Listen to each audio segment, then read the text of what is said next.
First on the agenda is road foreman. I don't have a lot, only unless somebody else does, I mean. What's that? Unless you guys had something else you wanted to. Looked like you wanted to discuss the driveway stuff and just that and the other thing under executive session. I don't know if it qualifies for executive session, but and that's up to you guys, I guess you're holding the meeting, so.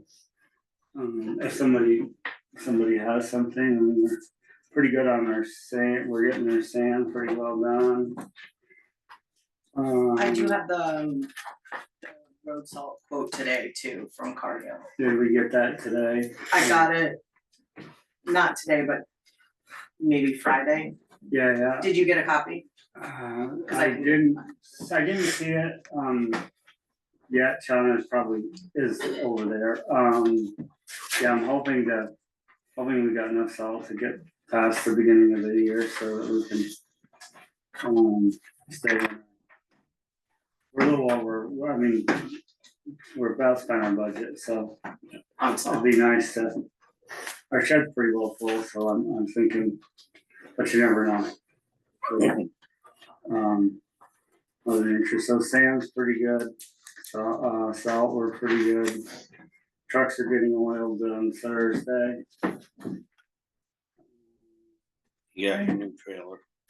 We got trailer, so we can now move the excavator around, which we were. Shaves did it for me once or twice, and I did it once, and something fails, you know. And I think the new trailer make it much nicer. Moving the culverts around as well, because before we were trying to jockey them up onto the truck and get a ratchet strap on them, and I actually did order, speaking of that, I ordered enough 18-inch culverts to almost use up our budget for culverts this year. We had about $4,000 left, and I ordered like $3,700 worth of 18-inch culverts. And the day after they came in, we're gonna, Brian, actually, you and I looked at the one up on Upper Old Tavern there that we thought the end of it was squished down by a rock. Right. So we uncovered it, and it wasn't just the end of it was squished down. About halfway down the middle of it, there was a big rock that poked right through it. So we ended up going up there to clean out the end and ended up changing the culvert. Okay. So, I think you got a little feel for I did. what we were Time well seeing. spent, I think. Yeah, so. I don't know, unless there's anything else major. Well, we're gonna, on here, we got the Sheckler subdivision. I don't have anything from MSK. You just put it in there. I put it in the hopes that we got a bill from MSK, but I haven't seen any of the reports. So Yeah. I think we should probably just table it, but unfortunately I don't have any new information.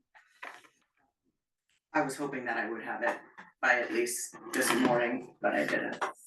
And then 13. Wait. 13 is, Yeah, 13 is paving roads and right away. oh, yeah, I can wait. Okay. All right, so any changes to the agenda?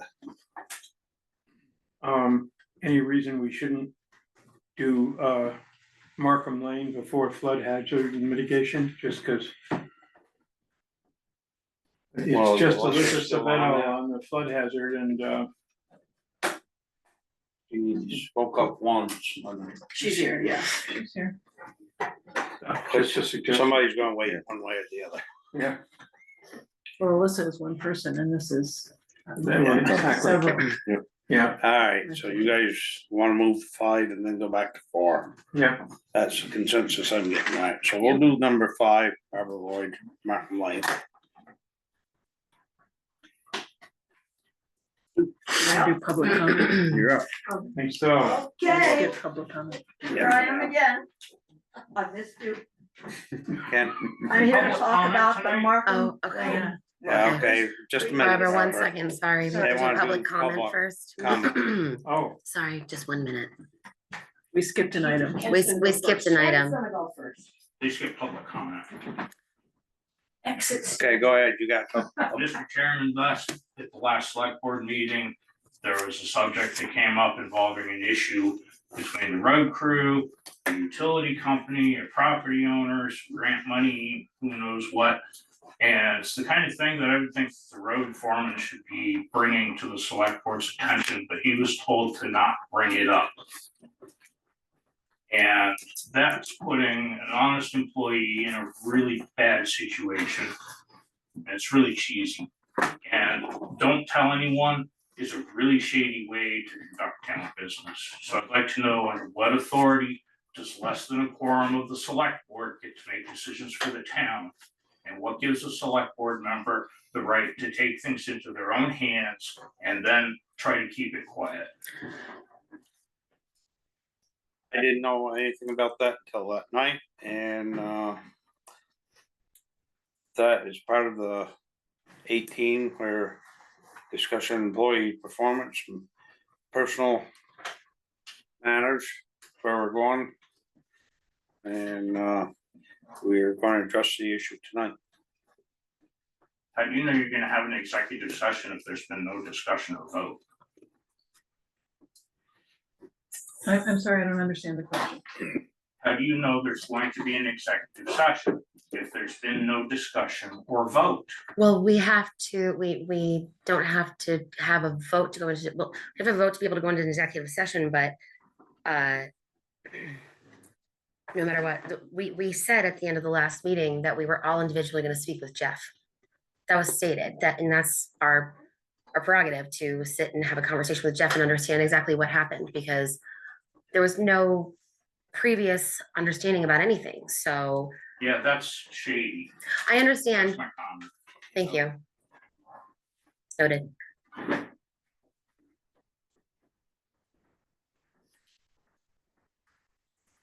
Anybody else got anything under comment? Gretchen Hauser, I just have a question about whether to speak under public comment or old and new business. I'm not familiar with it. I want to bring up something about the reappraisal. What, Well, it sounds like public comment. that sounds like okay, public well, the comment, yeah. question, my question is, you guys were all part of the Board of Civil Authority, I wanna get it right. So many different names. And I am okay with my letter and my decision and all that. I'm not okay with the fact that nobody can get an answer to a simple question from the reappraisal company that I assume you guys hired and paid. And even the Board of Civil Authority could not get an answer. And I'm wondering if there's something we can do about that, like maybe write a letter. You know, I don't even know who they are. I can't get in touch with them, or I would. I'm not really sure if this goes to the select board, if it goes to the Board of Civil Authority. Are we allowed to comment on the decisions that have been made or the stuff that was talked about in This this? isn't a decision. She's just asked a question.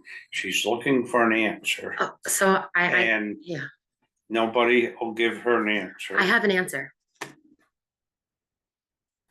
I do, about the 5v6.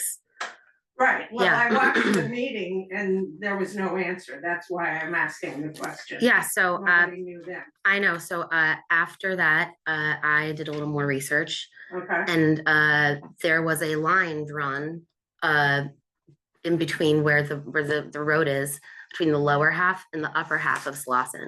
And that is how the designation was made, because the houses on the lower half were smaller than the houses on the larger half, on the upper half, sorry. So that is why the designation was made.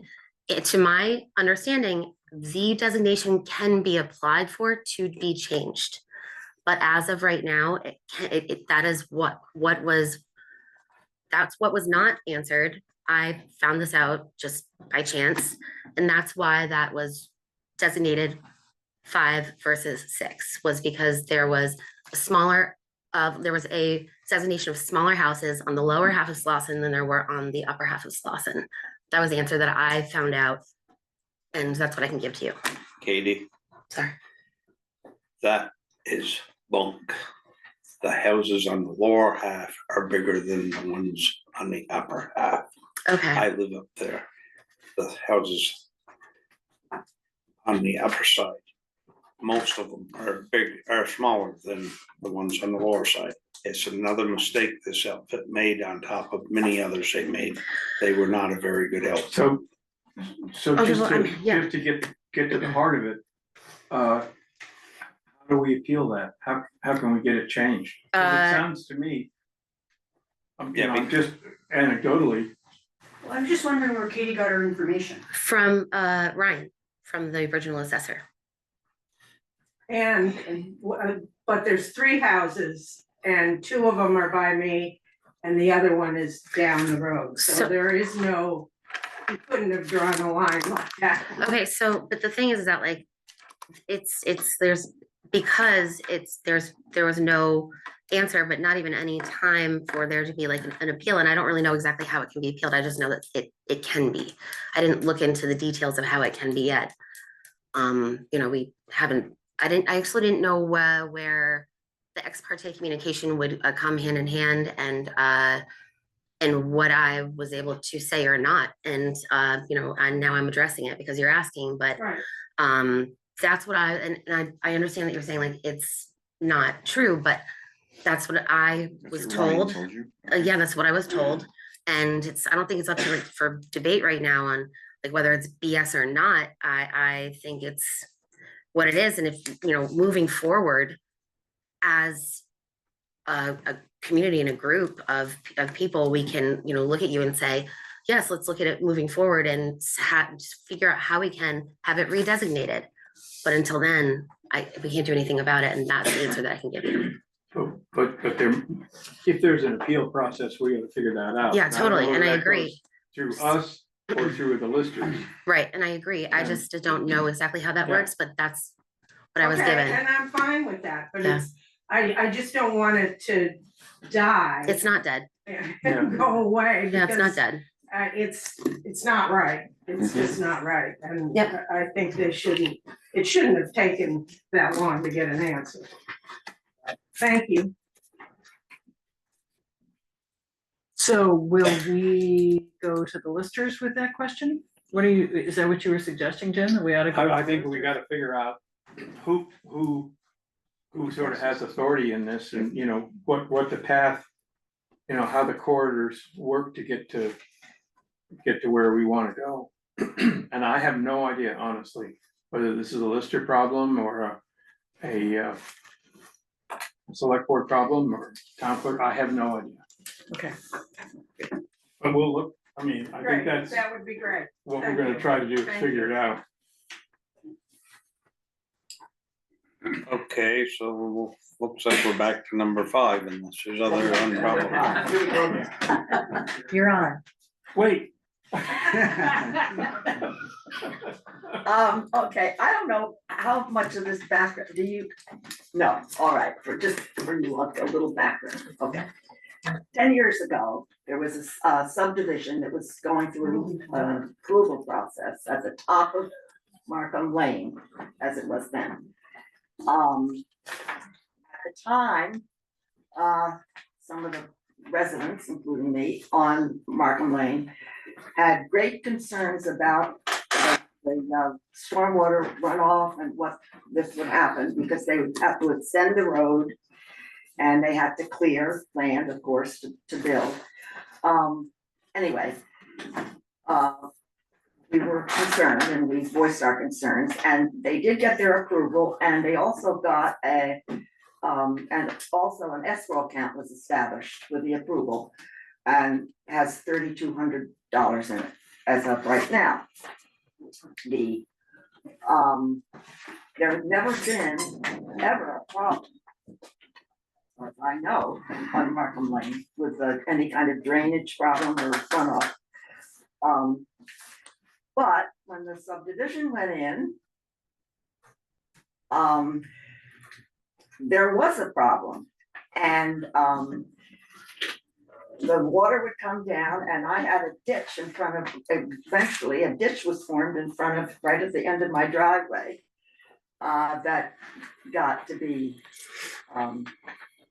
pretty dangerous, I thought, because it was very deep and I had to warn people when they came in. Also, Carolyn's, the gravel and the dirt and things ran down part of it by my house and then ran into her lawn. We both lost, I lost a little lawn, but Carolyn really did lose lawn and it went in around and into her lawn. Jenny and Marcus across the street, the water was encroaching on their driveway. So there was a problem. We came to the select board and our records show that we came in October of 2015. We came in September of 2017. We came in June 2022. There was site visits. Select board members came up. I don't remember if there was one where everybody was together, but periodically people would come up and I thank you all for that. And then came the pandemic, the flood, and so there were bigger things to think about, of course. However, last year, the ditch, my ditch got really dangerous. And so I hired a contractor to come in and gravel to the tune of $2,000. And now I got another ditch coming. So we're very concerned because I've heard that there's another lot for sale. It's at the top of Markham Lane, top of the mountain. It's the one furthest up, which means heavy equipment on that road, which means more road construction. And of course, clearing land. So I would like to see if we can start again and try and resolve this. I've got 2 requests. Obviously, I'd love another site visit. And I'd like to be a part, we'd like to be a part of that. All of us do. To do it again, to go over this again, to look at what's happened since. And also, I'd like the select board maybe to let that escrow fund be closed down and maybe hire an engineer to see if we can find the source, who's responsible, and maybe some solutions. What was the purpose of the escrow account? What was the money set aside for? We set some pins, I believe. I'm sorry? Pardon? Yeah, we set some pins, I actually tried to get it cleared up this spring because they want to sell that other lot. And I think I asked Jim if he knew, but I think there were some pins that were supposed to be set, and that's what that escrow was Pins? for. Pins like property boundary, like the right of way and that stuff, and but I've been I've been trying to catch this on a rainy day when things are happening. It's really the only time that you can do it, but I did swing by and take a couple pictures of Mrs. Lloyd's driveway, and for me, in the pictures that I've got, and Jim, you and I have been up there, we did a ditch on it. Mrs. Lloyd's property, all pitches to her driveway. Her roof lines all pitch to her driveway. And her driveway all pitches to the town road. And then the ditch that she's talking about begins at the bottom of her driveway where all this water comes. It doesn't come across her driveway. The water comes down her driveway, across her lawn, and down here. If it was coming from above on Markham Lane, there'd be a trench across her driveway. it's my belief it's coming off from her garage roof, her house roof, and her lawn, and then No. you've got the ditch there. So how do you explain that it's not if the ditch See, isn't over that's- here? No, there's a, it comes right across, this is where the big ditch was. So it came I right took down. that picture just the other day. I wanna see what we're talking about, please, sorry. I took that picture the other day. that's why I do want everybody. I think to an come up engineer and would be- look at it. The huge trench comes all the way down. It's such a narrow right of way. Nobody wants to really let the trees get cut. Well, yeah. Also, You've got 12-foot width there to deal with. That's as wide as that road is. By the, and there used to be the ditch that came around Wharton Lane, This was the ditch. this came is right down the Yeah. side of the there road. used to be a culvert right Which there. was taken, it After was, the was a 23 ditch. flood, the culvert was And visible. you could see where the water went in there, and it's all overgrown now. Yeah, that- Seven that years ditch- ago, they cleaned that culvert in that ditch when we came here the first time. And within months, it was all Yeah. And the escrow fund, we were told 7, 8 years ago, the reason that it was open was because the job wasn't complete, that if the escrow fund was returned to the Larson subdivision, it was a way of saying that they were done. And we asked whether that was the reason they kept it open, was because they didn't have to complete it and fix it for us. The worst part is when you go up there during the rainstorm, and it's the only time you can really get a really good vision. If you go up there in a rainstorm, and the water that's coming from the extension of the road is going into culverts and crossing the road and not coming down there. Yeah, there is a culvert There's a culvert right there. halfway, about roughly halfway between Orton Lane, right?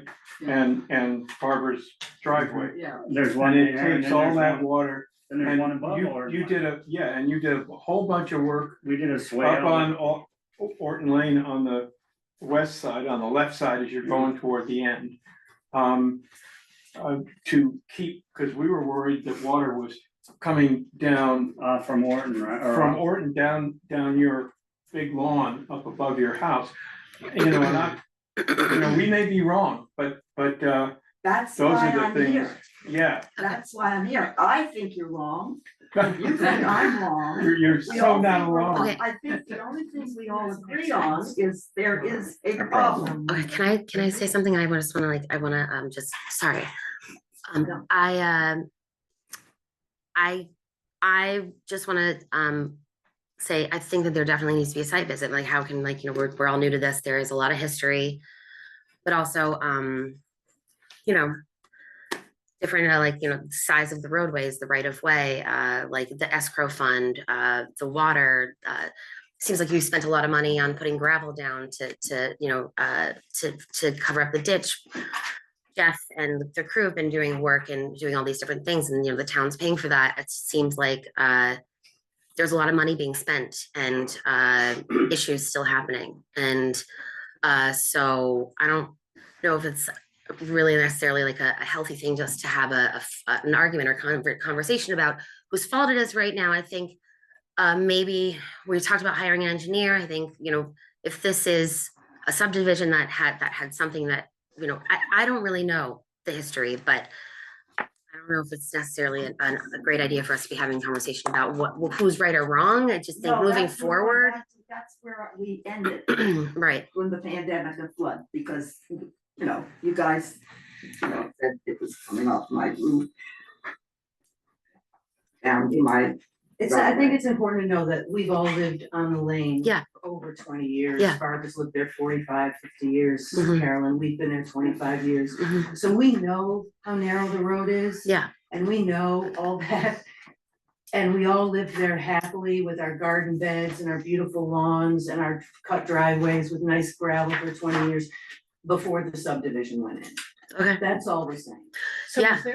is it, Carolyn, do you still have gravel coming from, is it still a problem? Not, clearly there's still the ditch by Barbara's. It Yes, gets worse yes. all the time. Yes, Okay. every After time already- they rebuild the road. and I put will more- say, though, are you the road commissioner? Yeah. I remembered a few months back that you came after any storm we had. And put down some gravel and smoothed it all out, did a good job with it.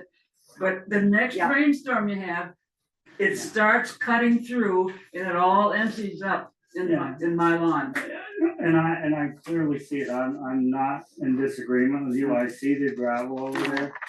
I think the only disagreement maybe is where it's coming from. Yeah. And I think that's where you say, hire a professional engineer or hydrogeologist to come up there and look at it. I see it one way, you guys see it one way, Right. and you gotta have somebody mediate in the middle. Yeah. And, you know, Barbara's driveway doesn't have a culvert that is at least open. And if it had a culvert that was open, the water would get in that and go through instead of jumping over the driveway. But it's been there so long that it probably didn't need a culvert, so there's a lot of issues. Yeah. Yeah. Well, I'm kind of in a disagreement about culverts because they freeze up in the winter and then all that the water goes over I don't disagree with you in all aspects of what you Yeah. said, but, And if it were coming off of Barbara's roof, wouldn't it have been coming off of her roof 40 years ago? Anyway, I don't want to, I do appreciate, once again, Yes. I appreciated it before, I appreciate it again, but we're not getting anywhere, as Jeff says, yeah. So how do we have to make a So what can motion we to? do? Can we How have to a make a site motion to? visit or? Probably a site visit, and then they First, yeah. can decide at the site visit whether to hire an engineer. And you, nothing tonight, no. Well, except the decision to go for a Do site a visit, site and visit. schedule a Yeah, site visit. but, yeah. Do you do the site visit? I do, I mean, I can I go mean, over you there, set but I them don't. up. You can schedule. Oh, a yes, site I visit. can skip, yes, Okay. yes. Okay. And you said you wanna be there. We really would like to be Understood. there. Yeah. Okay, so Sean will schedule it so that we Yeah. can get it. Yep. In the Markham Lane Dream World, visiting the site the day before a rainstorm and then the day after. And noting the difference. When you see it That during makes the sense. storm, it's all water, you can't tell where it's coming. But afterwards, you see You see the ditches. before driving happens and before people get out their shovels out. Well, so let's hope we have some rain. Yes. Pick a day with The foliage heavy makes it rain. hard too. All the foliage makes it hard to sort of see what's Yeah. the dark foliage. Yeah, right. Okay. Thank you so Lloyd, much, thank Barbara. you. Thank you so much. Markham neighbors, thank you, Yes. Thank you so much. My neighbors. for your neighbors. My neighbors. Yeah. Jeff, thank you for your input there. Thank you, Jeff. Yeah, thanks, guys.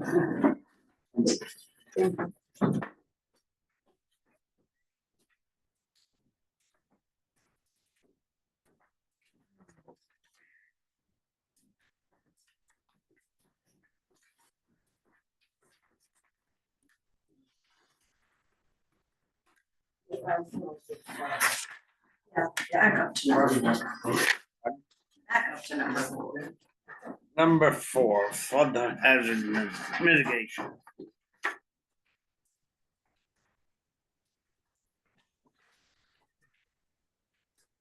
Yeah, hello, everyone.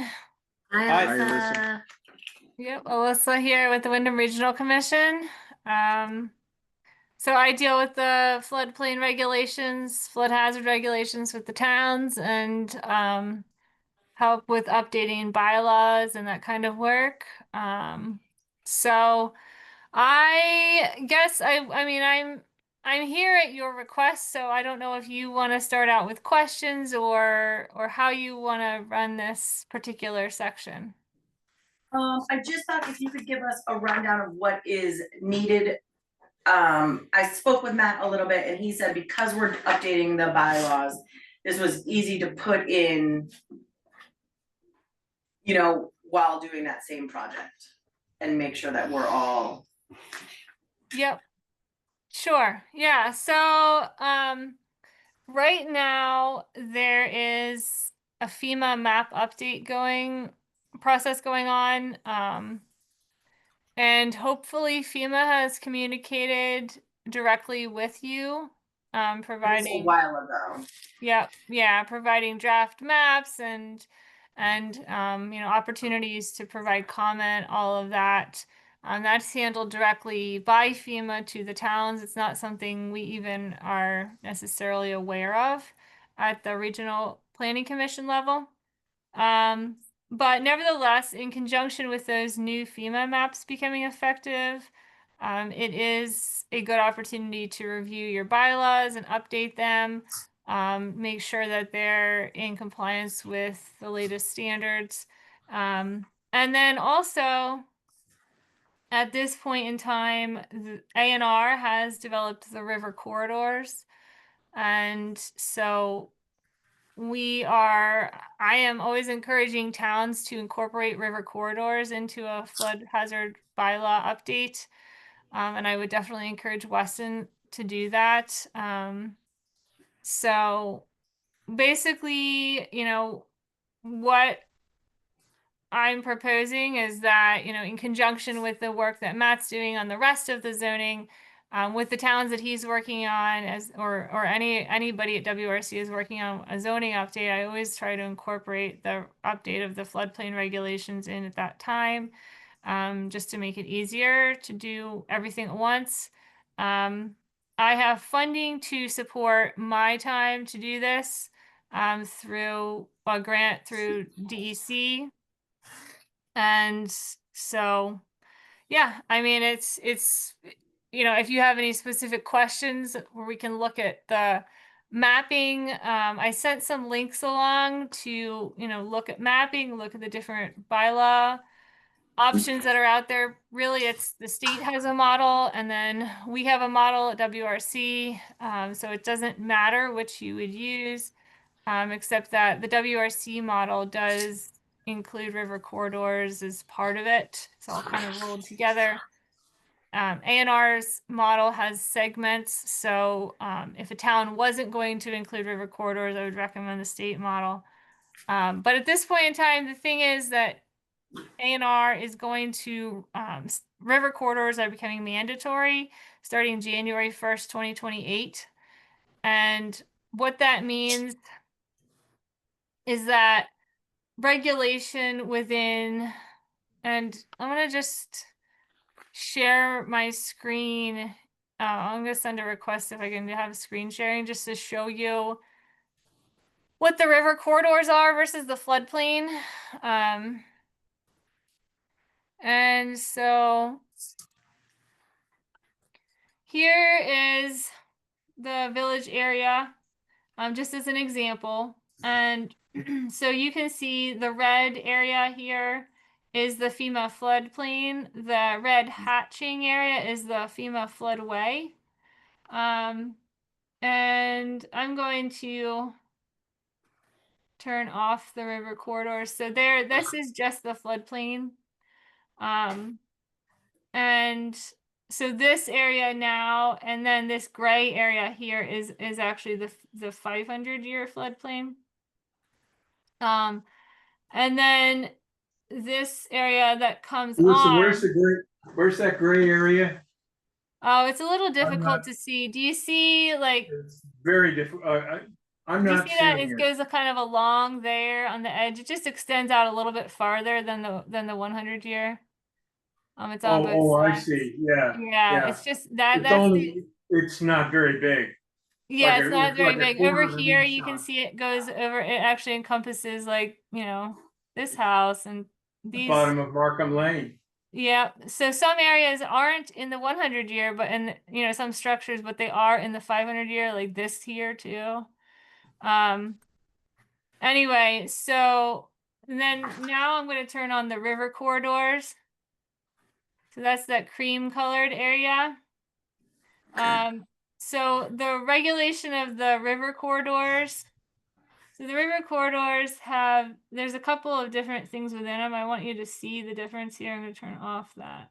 But there are mapped river corridors, and then there are, I'm going to turn off the floodplain and the floodway. Then there's small stream buffers. So let's look at this here. So this area here this area you see now is the mapped river corridor. So this area is what A&R has used their mapping tools and studies to determine that this area in cream is subject to fluvial erosion. It looks at the geology and the topography to determine the area that would be subject to erosion damage during a flood event.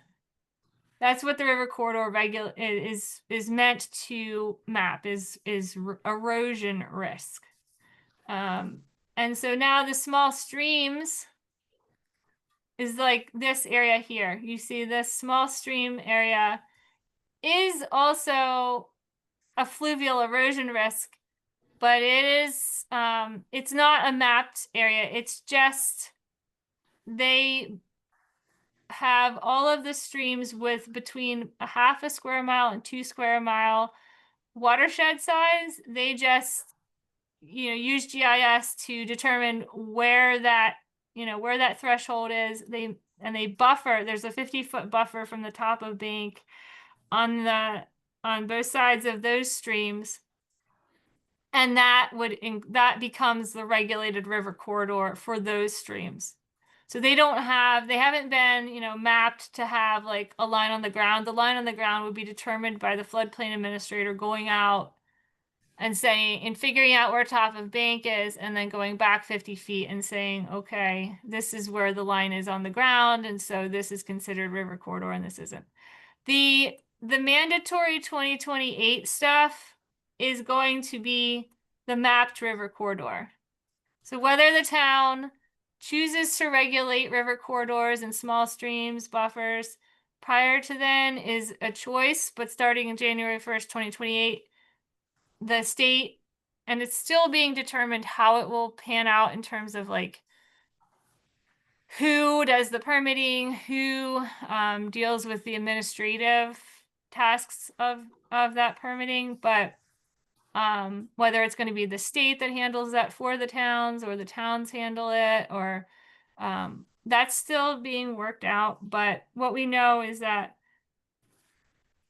permitting of development related to river corridors will be required in that mapped area. What's going to be optional would be the regulation of the small stream buffers.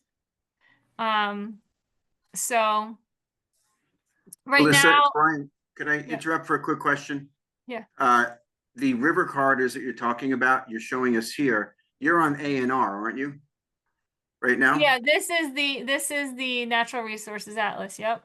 Right, I thought you had said that that wasn't going to be on A&R, that it was only on the WRC model? No, so I misunderstood. It's still it's regulated within both. What I'm saying is that A&R's model bylaw, they wrote it before these things were going to become mandatory, and even now they're not yet. So at this point in time, it's written in like a segmented portion. So there's one segment that covers river corridors. So if you weren't going to have them, you would just not use that segment. Whereas the So you can- WRC model, I understand. it's Got all it. in So one we can see it document. both. Okay, thanks. I have a question for you. Yeah. With all this regulation and taking away the property owner's right to do what they want on their land, how's the state gonna compensate them for loss of use of their property that they've been taxed on or being taxed on? Well, this is not going, so this is basically going to, it doesn't require any change to anything that's currently built. It doesn't, change anything on the ground. No one's going to say you shouldn't have done this. Now you got to go back and make this change.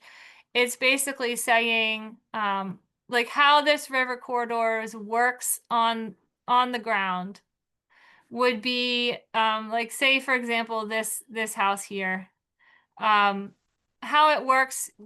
If there isn't, we'll just say for the sake of argument, there's no floodplain, no FEMA floodplain at play. It's just the river corridor. What these regulations really do is they don't want any development closer to the river or upstream of it.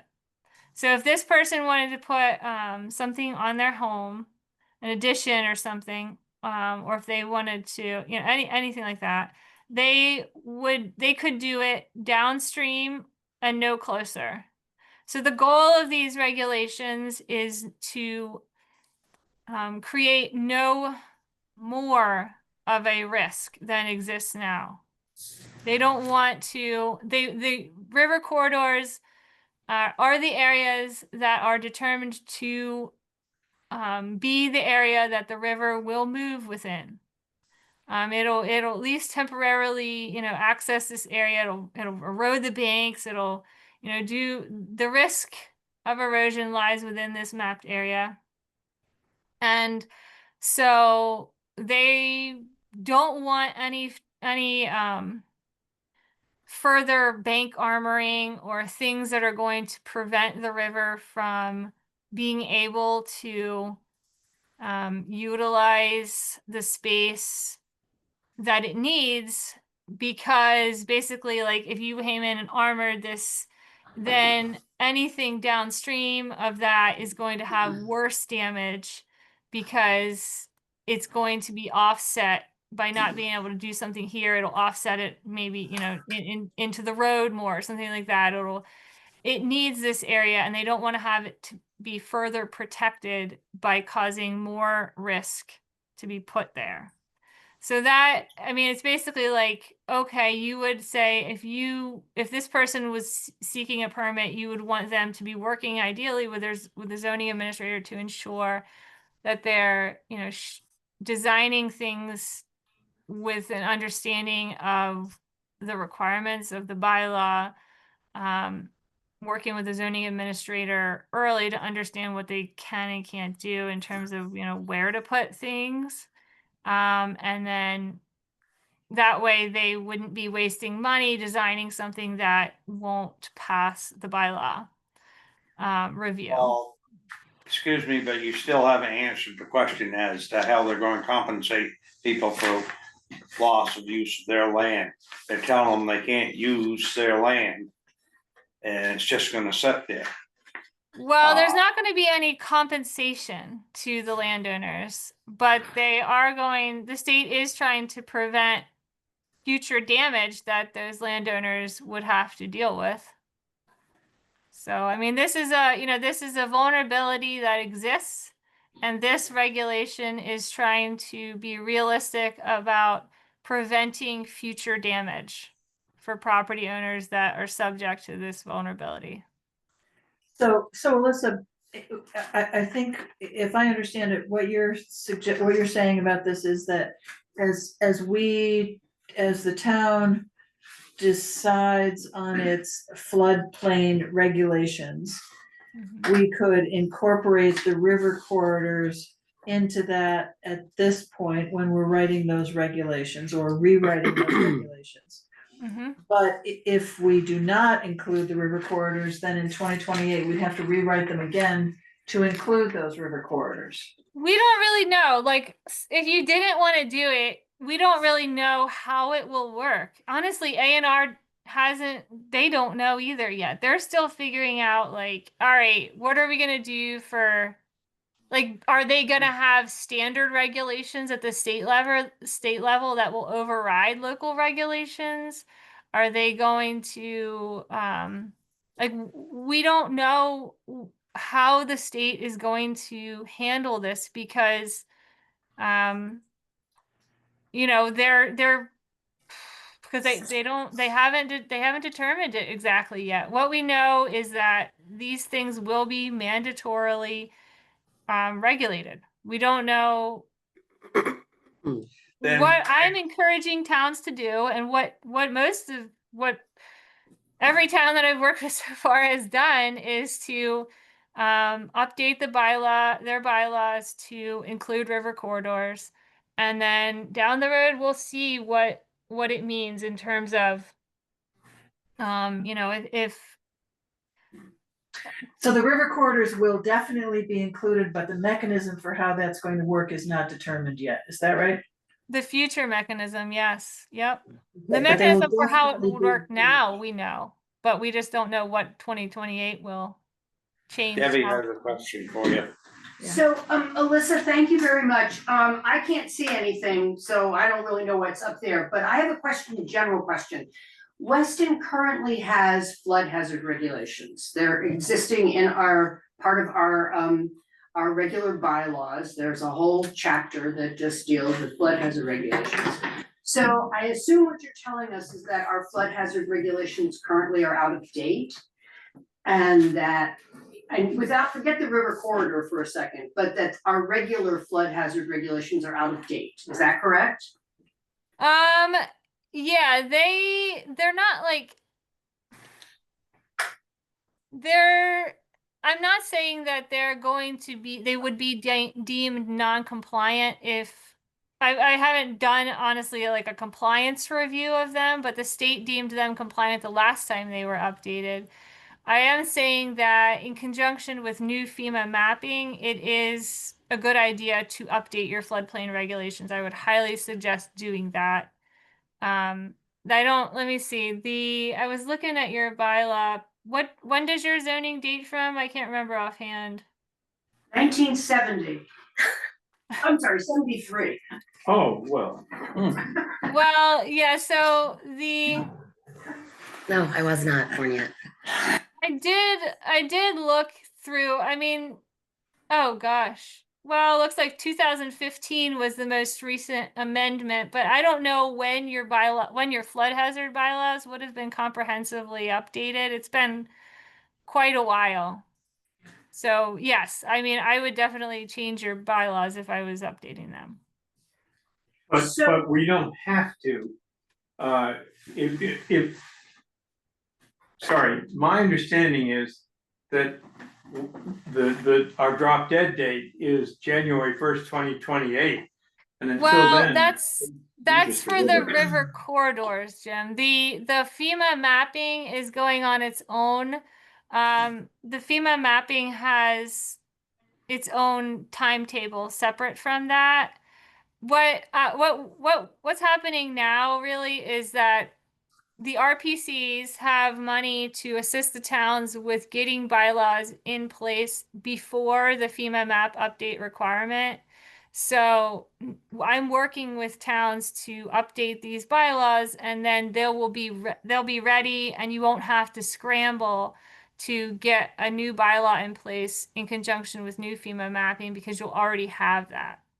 I would encourage you to also include river corridors now, with the knowledge that they're going to become required.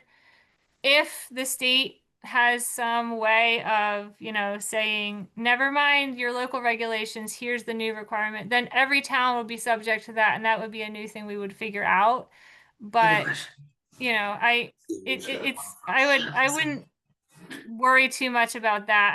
I would say more utilize the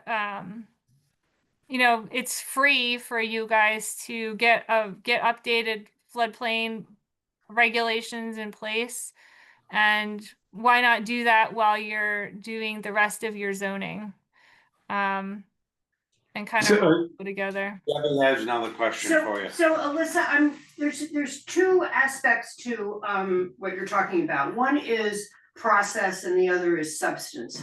And I have lots of questions about substance, but I don't know that this is the appropriate place to be talking about the substance. But my major question is, how do the proposed regulations that you sent differ from what we have? Because that's really, from a substance point of view, that's kind of what we have to deal with. I mean, what makes it different? Why does the FEMA mapping make what we already have obsolete or whatever? That's question number, and I don't think that this is the appropriate setting for that question, but I am interested in it. The second one is from a process point of view. Our planning commission is working on a total rewrite of our zoning regulations, because, as I said, they were originally adopted in 1973 and have not gone through a major rewrite since then. And I guess the question I have is that I don't know what their timetable is, but I don't envision that it's anytime in the near future that they will be ready to present the select board and the community with proposed bylaws. So how does that kind of, I mean, are you suggesting that what we should do is sort of independently, like get rid of our chapter, whatever it is that deals with flood hazard regulations and then plop this new one in? Or, and of course, I always worry about doing that, because then you always end up with things that don't match, you know, you have definitions that don't match and stuff like that. So I don't know, I'm just sort of trying to figure out from a process point of view, how this would work. Yeah, so how it works in other towns is that we would replace the chapter with the new model language, and then we would update the numbering and the references to align with the rest of the zoning. So that's something that Matt and I would work together on doing. And yeah, as far as the timing, I mean, it's like 2028, I think, spring 2028 is the, I believe that's the time that FEMA mapping would become effective, or that would be the work deadline they have. There's a number of deadlines, and with FEMA, I mean, the federal government being shut down, who knows? The timing is a bit unpredictable. But basically, if we do it now, as long as your zoning is going to be updated within, in say 2027, we'll be fine. So can I just ask a further process question to follow up on Debbie's? Are you, so the planning commission right now is working on the zoning regulations, and they're focused on things probably other than flood hazard regulations. So are you suggesting that they table the work that they're doing now in order to focus with you and Matt on the flood hazard regulations, floodplain hazard regulations? Do that now to take advantage of your availability and this free money, and then put it in place and then go back and work on the rest of the zoning regulations? It doesn't really matter, whether they, it's whatever order they would want to do it in. As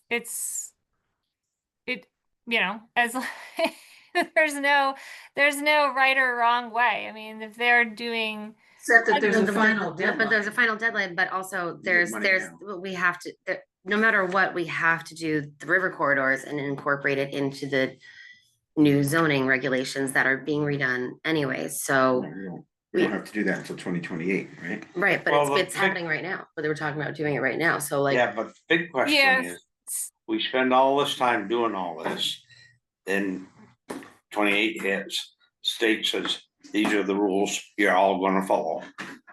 So you wasted a lot of time. Karen's got a question. So my understanding, and it's been a while since I read regulation, I think it was 121 that the state adopted. Basically, doesn't it come down to permits mostly as to what the town can or can't do will be regulated by the state? It'll be regulated to standards set by the state. Will be. Basically, no, they don't want new development within the river corridor. Like no new buildings and stuff, new homes. They don't want things built within the river corridor. And additions or things like that, they don't want any closer to the river. And could I, Sure. Alyssa, could I ask just a quick question? I believe the river corridor used to be 100 feet from the top of the riverbank. And some projects that I've done. What was the change to move that to 50 feet? Well, it's the river it hasn't changed. The small stream buffer is still 50 feet from the top of bank on either side. So it's, Well, I'm talking about the West River and the West River. I had a project where they did a solar field, and that buffer was 100 feet from the top of the riverbank on the West River. I'm just looking at the West River out here and thinking about the library. And, Yeah. so I was wondering, did they change? Did that not 100 feet? When was that? Oh, we're probably pushing 8 or 9 years now. Yeah. And So, it was all done out with the yeah. engineering. Well, the river corridors came about, I think it was 2015 or 2017 that A&R came out with them. And they didn't start out as just a buffered area. So I don't know. I mean, on the West River, they have mapped the river corridor, so it's whatever the mapping shows it to be. It's not a standard buffer from the top of bank.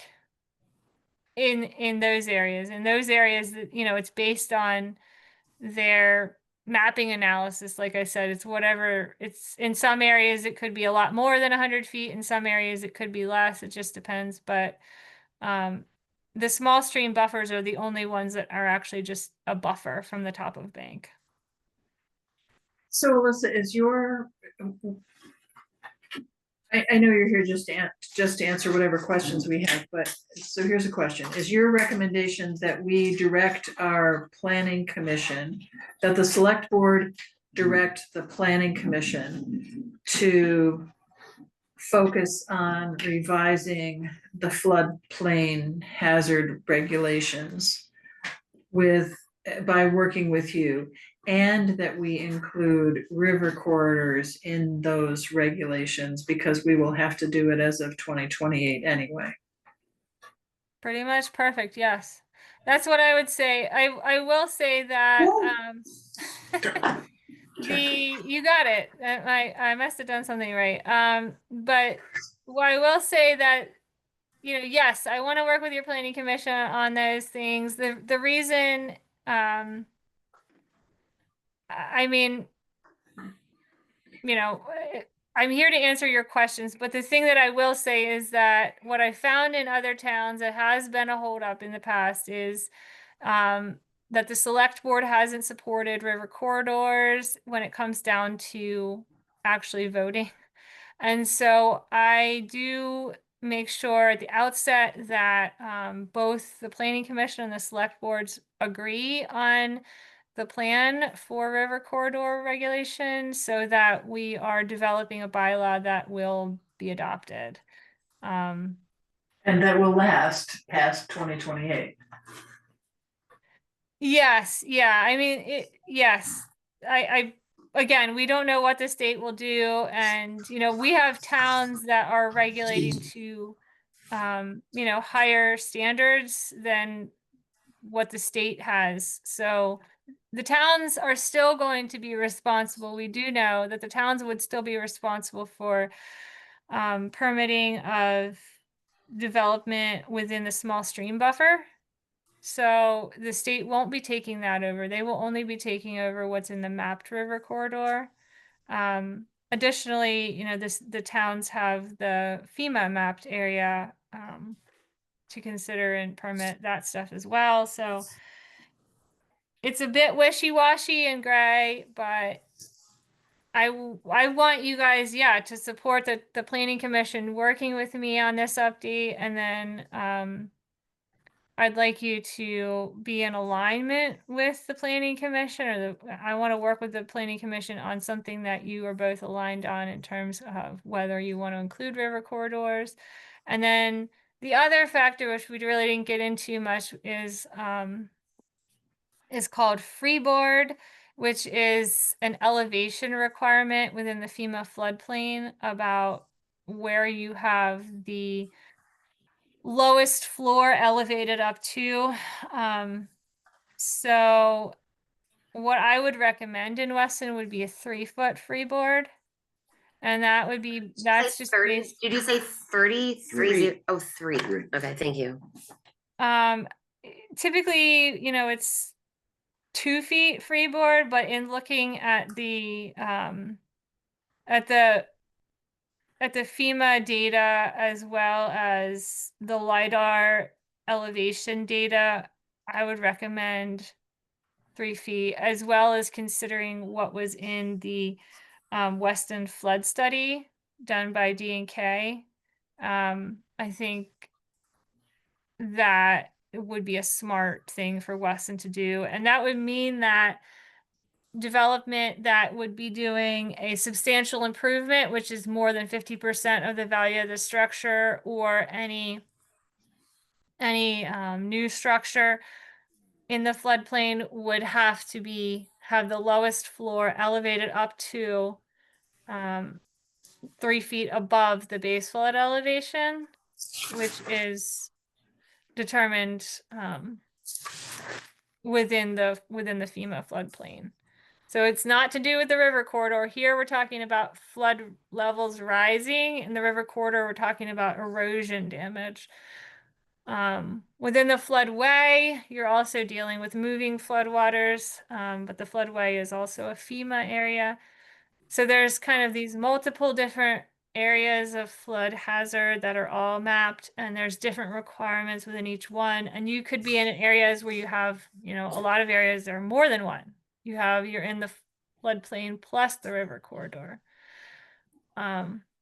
So the freeboard and inclusion of river corridor are really like the two crux questions as to the, kind of the strength of a regulation. Alyssa, I may have just misunderstood something you said. Did you say that going forward under forget the river corridor for a moment, but going forward under the flood hazard regulations, that the towns won't be issuing the permits anymore if you build in a flood hazard area, and that the state will, or is it still gonna be the towns that issue the permits? So you're talking about within the floodplain? Well, not in the floodway, but if it's an approvable development, does that get approved now by the state instead of the town? All the Under your permitting is proposed- done at the local level. So Okay, the state what is does that? have a 30-day comment window for every permit application. They're required to have 30 days to comment to the town about the permitting of that of the proposal, but the town is ultimately the decider and the permitter. But it has to fall within the regulations that have been given down by the state. So really, no matter, yes, we'll be enforcing it, but now these are the new regulations that we have to adhere to, that have to be coordinated between the planning commission, the state, the select board, the flood hazard mitigation, and the zoning, as well as DRB. Yeah, well, right, because the DRB needs to understand how we're supposed to enforce them and what they are. And we may actually need an engineer to help us do that. This is pretty I complicated. hope you can find the good one. We'll start looking. Can I recommend that because time is running Yeah. here, Yeah. can I recommend Move forward. that we Suspend it. direct the planning commission to work with Alyssa in revising our floodplain hazard regulations and make a recommendation to us regarding including river corridor or not, and including the freeboard ruling or not. Freeboard, it's not a ruling, we are currently at 2 feet, and she's suggesting to go to 3 feet. Okay, so Actually, that's currently you're at 0 feet. Currently, No. you don't have a. Well, it doesn't matter.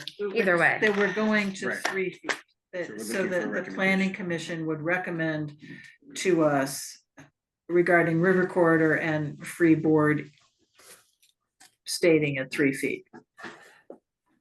That, I mean, it's not a Yes, motion. no, but- that's not, well, I guess Do we need a it's, motion? I think we need a motion to, in order to be able to direct the planning commission to do something specifically that is going according to what are state regulations coming down, in a sense, and where it's, how can we, how do you not have a motion, just like you suggested? I don't really know, Let them take a look at it and see what they think, Come back to us. we can come back.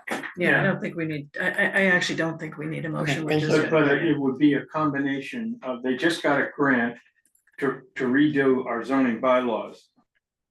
And Matt Backler is involved with that. And what we're hoping is that Alyssa, who you say has grant monies to do the flood section of the bylaws, I think, sounds to me like we would encourage them to take advantage of both those, and, Yes. yeah. So then Shauna would write a note to the planning commission and tell them that's what we'd like them to We do. just discussed it, and Sure. All right. Let's stop it. Thank you for that note. Yeah. Can I get a sense of your sentiment about inclusion of river corridors? I don't think we have a choice. That's You what I do think. until 2028. Right, which Right, means but we It's which gonna be means it's a forced waste down of our time, throats. though. What the hell can we do? yeah. that's only 3 years from now, and they probably won't be done by then anyway, so. Yeah, no, I think we've gotta face reality and just get about it. It's another dictation from out there. Okay. All right. right. Thanks for Thank you, that. Alyssa. Thank you, Alyssa, Alyssa. thanks so Thank you much so for your Yeah, of time. course. See you guys. Good Bye, night. Alyssa. Bye. So, guess we'll go to We're number moving 6. forward. Karen, Or Karen, she's in. she's patiently sleeping waiting. over there. Hi, Karen. I do have some questions regarding the HUD contract. The what? The contract for demolition of the dam and the bridge, the application. The The application. application that was just applied for. Yes. Okay.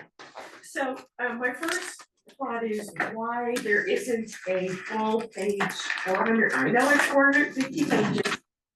Copy available for any residents in this town. Now, you can say it's online, I don't have internet service, so I can't read it on my phone. But it seems like, and I've read the application part. Okay, so I've read that, and I have some questions about that. It says that 0% has a less, 0% has less income. There were like 4 income levels in the application. And being here in Weston, there are homeowners that really fall below the less incomes that weren't reported in the application. So another question is, who filled out the application? And I know this is kind of, I'm trying to be. Alyssa did. Wyndham Regional Let me- Commission. let me Oh, back this is up. better, yeah. I think you're talking about the lower, the LM index or whatever it is, which is lower and middle income. Yeah. And that's purely a statistical thing. Yeah. For. And it doesn't mean that there are no poor people in town, or that they're all rich people in town, or everybody's median. It's just a percentage of the distributions. I don't know how the state gets that, but they Yeah, do. So did it come from the state? Yes, Those those numbers come from the state. It's pretty funny. Okay, so my main. Is that a good answer to your question? Yeah, if that's Okay. where it came from, because I didn't know where it came from. Yeah, that's my understanding, it comes from the state. Okay, so the other thing is, the question is there a legal contract between Town of Weston and the Weston Community Association delineating what ifs, the whereases, the wherefores, because and nothing against the association. What, if you get the grant, you get the money, and something happens, you need more money, or there's a disagreement between the association and the town of Weston, is there a legal document defining the two players' responsibilities? I guess is the only way to put it out there. The best way I can answer that question is that there are 2 projects in that grant request. Right. In previous grant requests that have done for these same two projects, the town has applied, the town which owns the bridge has applied for a grant. And the community association, which owns the dam, has also applied for a grant, and those have been bundled together. But those grants, the first grant was the Rivers project that, you know, Alyssa worked very hard on. And that was for FEMA money, that money ran out, so, sorry. The next one was a congressionally designated block grant. Seemed like a great idea at the time. And what do you think the odds are of a blue state like Vermont getting a congressionally designated anything? So that sort of went away. And now apparently there's, I think it's $47 million of HUD money that's in the state. That came from the feds, but it's been spent. I have heard that it's probably, that it might not get clawed back, probably won't. But, so we've applied for that. One of the foibles of that grant is that there needs to be a single applicant for the grant. So, for both. So, the town is the requesting the grant. But if, and that is for the bridge project and for the dam project.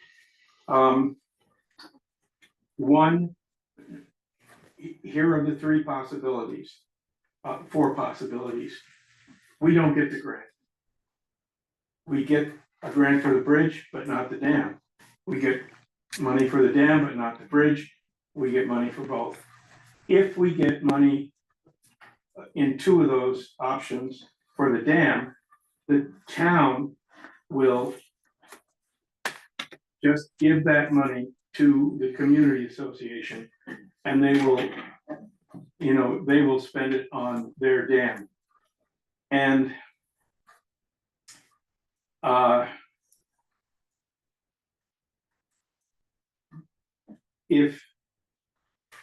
I mean, it's possible that they'll say, well, we've changed our mind, we don't want to tear the dam down.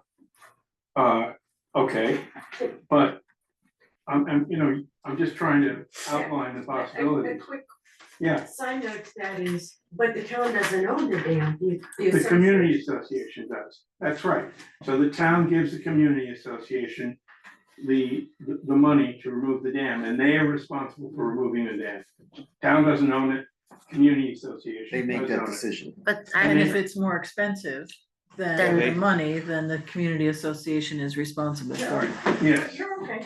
I think Karen's asked a really interesting question, because I think that there needs to be some, and check with town council for this, but there seems to be some kind of contract or agreement reached between the two entities, because the town will be awarded the grant. And how is the town getting the money out over to there? And what is the document that allows for that money to go from the town over to the WCA? And requires the WCA to comply with the terms of the grant and all that kind of stuff. yeah, I think it's just a. technical, I don't know the answer. I can't. I have a question about that Yeah. and also the other things. The money, so we would win the grant and we give it to the association for, thank you, the community association for, because no matter what, that dam is out of compliance as of last year. It was done in 1999 and it lasted 25 years. Well, it's compliant because it's been inspected, Okay, but at some point it's gonna go out of compliance. right, okay. And something's gonna have to be done. Well, the state will just keep changing the rules till they make it so it Well, won't. okay, well, I mean, that's, okay, I get that. That's the way because they it's- work. Well, I understand that it's frustrating, but moving forward, I have a question about the dam and flooding. First of all, like where I am, like I'm in a FEMA floodplain and my house is out of town and, you know, is not a part of this flood hazard mitigation study that's been done. does the community association decide whether they're going to take the dam out or rebuild the dam? Is just based on money, or is it based off of like, you know, flooding of the houses that have happened above the dam? And because of that, I mean, That's up to them. that's up to them, right? Okay, Yeah, so, okay, they- that's it's their their choice. dam. Their Not our dam, problem. They're dam, and, okay, and they will decide. okay. To me, I mean, reality is that if you get the grant and you just decide not to use it, then at some point, pretty soon, in the next 10 years, maybe probably within 10, that dam is going to have to be rebuilt. It was last rebuilt in 1999 or 1998, and it was like $700,000 or $800,000. It's gonna cost way more this time now, So, yeah, guess what it's gonna cost 1.7 next million. time? There you go. So, And that has to be raised by the community, we're up for grant money, right, right? and, yeah. So, go ahead. No, that's just Linda, a hard reality. okay, So I would suggest, Debbie, I like your suggestion, Karen, thank you for introducing the Yeah. idea. I think that we should ask the town attorney what this Yeah. document should look like, or ask the town attorney to draw up such a document that enables us to legally give that grant money to the WCA, taking into account what the rules are for that grant anyway, because that would be important as well. And also it probably should spell out their obligation to come up with any extra monies if the taking down the dam Sure. exceeds the amount of the Mhm. grant. Good. So, just, yeah, I mean, Karen's made a good point, it just that happens, and council will be able to figure it out. Yeah. I mean, okay, But the word if shouldn't be in there, Debbie, because the prices they've done are way below. That little bridge that Andover did over there last year, that was a $2 million bridge, and it's nowhere near the size of this one. So you're suggesting that it should be when, not if, when it goes over budget, right? It will go over budget if it gets done. Okay, great. Somebody's got to come up with a lot of money. Can I ask a question? And I guess the association members will know about this. Is there still a keeper of the key? What's that? what is that? I have no idea. I So don't, e- in you're not object, you know what I that think is? Deb is the keeper of the key, just Yeah, joking. in 1984, I know a woman that was the keeper of the key. And she would be responsible, and I don't even know if this still works. Function, yeah. It's the function of the dam to open and close to allow water flow. Is that still functioning? I don't think it's worth saying longer. The old timers would have called that a storm. If a big storm was coming, they would let the water and the. It escapes me right now, Yeah. but you would lower the water behind the dam. Yeah, And, unfortunately, where I see is everybody's in recent history is we gotta tear down the dam, we gotta tear out dams in general. But those gates were put in there by the old timers when a storm came, they lowered the water behind the dam, they didn't have to tear the dam out. It was called the floodgate, so in the time of flood, when they knew a big rainstorm was coming, they lowered the water level behind the dam and they didn't get overwhelmed, it didn't overwhelm the town. Basically does the same thing that tearing out the whole dam does. And is what their theory was. It worked, but the trouble is it went by the wayside because this dam up here had one, but they never opened it, and then silt gradually covered it. And I don't know if they put it back in or not when they rebuilt this dam, but I mean, the the dam year- on Cold Spring, yeah. yeah. But then this one up here, when Gary Root was around, I helped him work, and we had a door, what Jeff's talking about in there, but whether they put it in, last time they worked there or not, I don't know. So, do any of you know how many bridges there have been here? How many bridges, meaning how many times has it Third, gone this out is and the third had to one I know. replace it? That's what I know, that's what I think.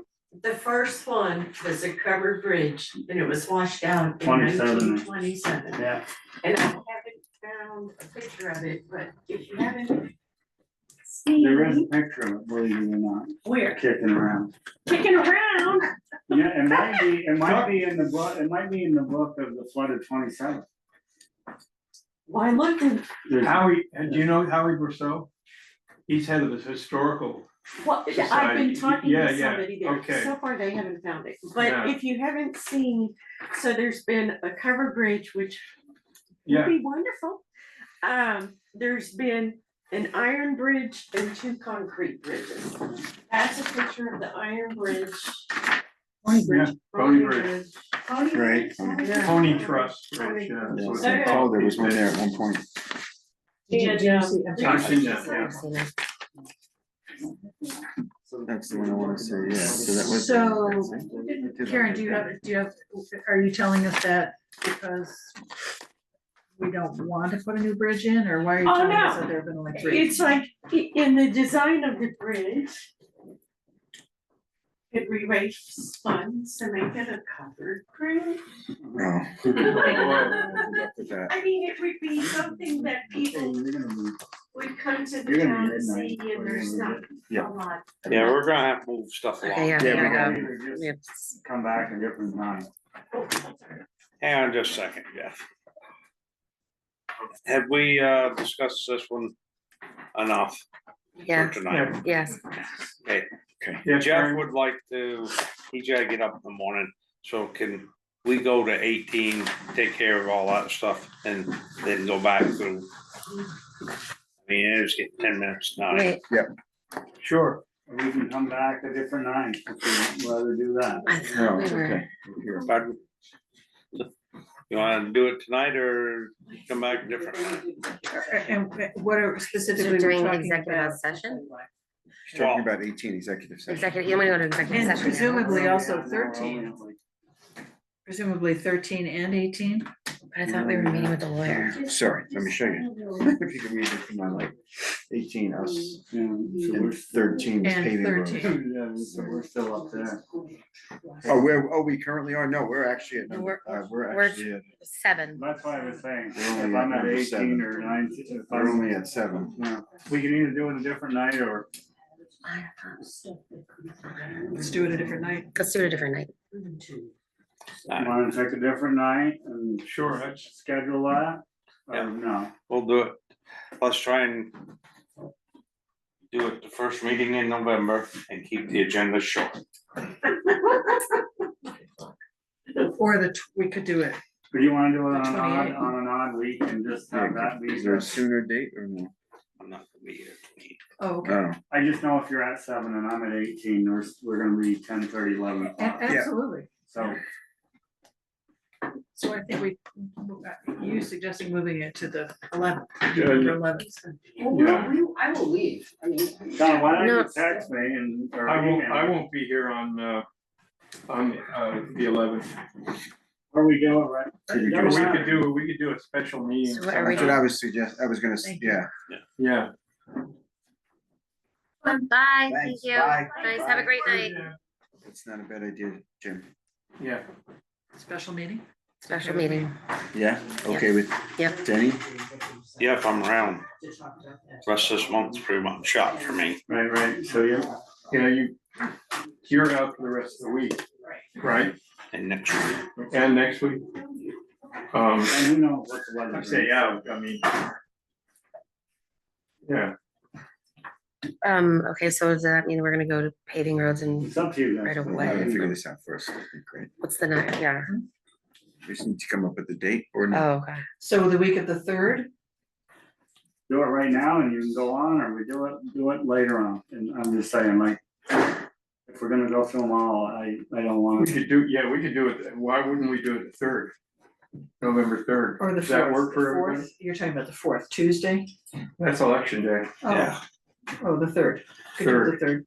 Yeah. Planning commission has a meeting, they're gonna meet upstairs down here, where they meet, John. They usually meet down here at 6, I believe. And we do it at 7?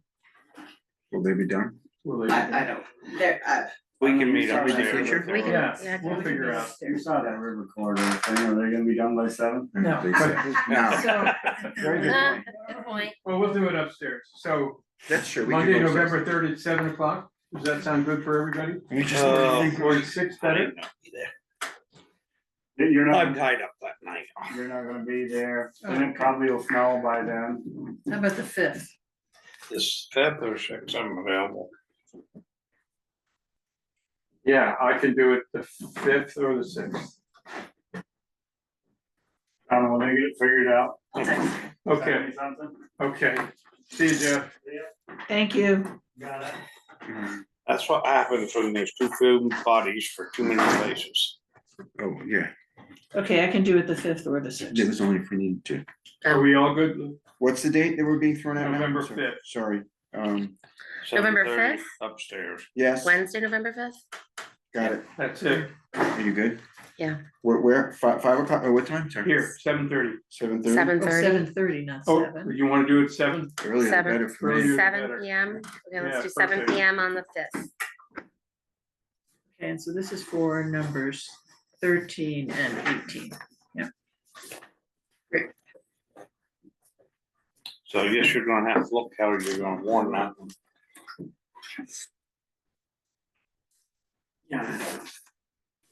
We're going right to, oh no, we're not going right to executive session, we're doing the 13th first. then.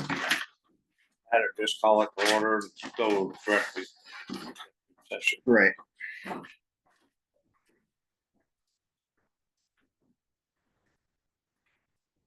Okay, Alright, so number 7.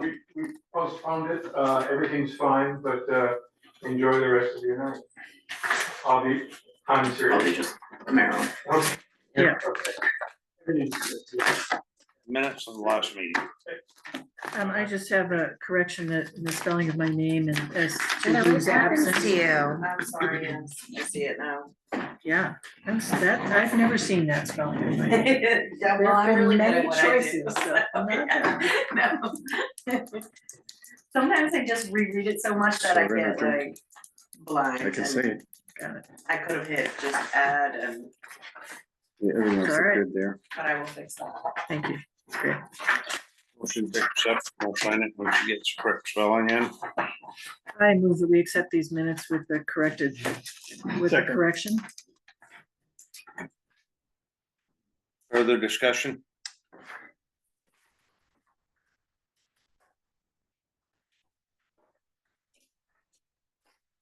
All in favor? Aye. Okay, number 8, the salt bid. That's one I've ever gotten. I am under the assumption for the last that this is what it is. Yeah, They're the only people around. that's about the size of it. Does that look good to you, Denny? Or, reasonable? Okay. No, it's not reasonable, but Does it look acceptable? So this is, this is road salt. I know that. Hi. Is it $98 a ton? Is that what the? And we're getting Is that what it is? $425. Yes. We're getting I said, I didn't, I thought there was a delivery amount, because it said delivery, so I'm thinking, so how much is the actual dollar amount here? Okay, well, you get your calculator out. And right to the right of it, he says. It's gonna be about $42,500. yeah, no, I saw the 425 estimated tons, I just didn't understand, okay. My other question is on the top of it, you've got billing information. Address of 24 Moses Pond Road, right? But then shipping information, 12 Lawrence Hill. Is that all correct, or should that be flipped? I Well, mean, I've never changed it because we seem to be getting, to the right place? yeah. Okay, I as long as they're not dumping the salt on I 12 will go Lawrence. over it Is with that him. the address? I haven't I ever. read that changed twice, I'm like, I think it. that's flipped. I think it's a pretty good increase, but the way things have been going, it doesn't surprise me. Wow, It also sounds like Jeff said that he didn't think he was gonna need very much. So- No, what Jeff said was his salt shed was full right now, and he was gonna try and get through the first of the year. So he didn't go over on the salt budget, cause he's maxed it out now. So this I is really believe for that's next what year. he said. Okay, okay. You can It's all right. check This it is out. for next, okay. So do we need a motion? Yeah. I make a motion to accept this quote from Cargill Salt and Road Safety at 98.25 per ton at 425 tons. Second. Discussion. For me to sign it, this one's signature. All in favor? Aye.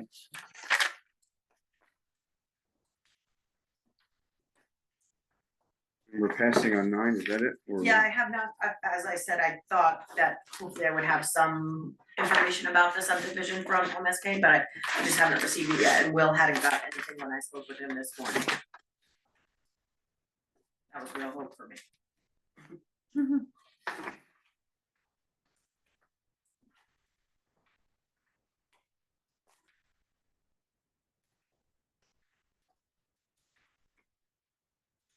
Let's see. And I'm guessing we're not gonna get that report, or do we have it? I don't see What? one. I have a one pager here. I have one page, yeah. I don't. Yeah. It's the first one I think I'm really seeing, or maybe not, but What's the difference between, I don't know, can Pardon? I, what's the West River Capital Partners and the West River Weston Hotel Partners? What's Just the government difference? Yeah, tax thing. okay. Is this So- the same person applying for both? That's why I asked. Well, she's their administrator, Okay. I think, so it's probably different Okay. corporations. mm, That are divided for, as you say, tax purposes or whatever. I have a question about the final column there. If we skip down to the third one, 2025-06, mhm. Buzzy Girl Realty. We've got application was completed 7/8/25. It was approved 7/23/25. Appeal 7/23/26. Does that mean they have until then to appeal? And it has to be started by 1/23/20. I don't understand what these dates are. And they don't line up with these words. It was very confusing to me. Yeah, so, So they're appealing the decision or they can appeal. They have until, that I'm time? interpreting it as. Right, they right, have- right. Once yeah. a decision is rendered, it gets, a permit, once a permit is issued, it's posted in here. And then, people have 30 days to appeal it. So I don't have that report, but I mean, does that sound like the 30 days? It looks like a year. Approved 9/3/25, appeal, the date for that is 9/3/26. And then the start is 3/3/28. So I guess we need to get explanation of what this refers. No, you know what? I've That's- had eye surgery, but I'm disagreeing with you. No, Number because three? it's because that doesn't line up. to Seven, it. three. Oh, I'm sorry, I'm sorry, I was reading the fourth one. Good for you, Denny, thank you, sorry, I was reading the fourth one, not the first one. Okay, Anyway, but it's still a year, 7/23/25 to 7/23/26 is approved to appeal, and then to start is 1/23/28. Did I get it right that time? Yes. Okay. And that is to start what? I don't think That's a so. good question. I think, I'm sorry, I'm reading this differently. Approved Approved if you 7/8/25. go back, it's an Appeal access 25. porch or a screen porch.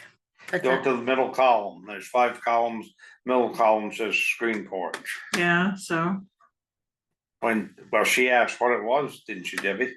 Oh, no, I did, fine, thank you. can we just ask for clarity on this report, because it doesn't make any sense to me. Yeah, and is it 1 year or is it, I it's think it's supposed to be because 30 this is days? lining up. I think it's approved on the 8th. And I think it's appealed by 7/23. And then start in 26 and finish by 28. I think that's what it's saying.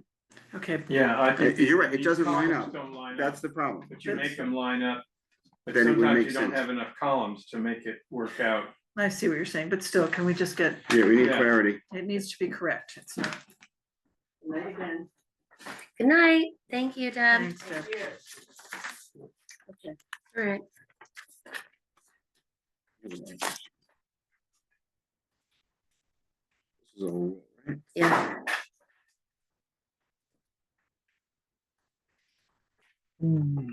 Alright, buyout request number 11. So we received a letter from Don Merlano. Was the former tenant of Norman Jake Hart.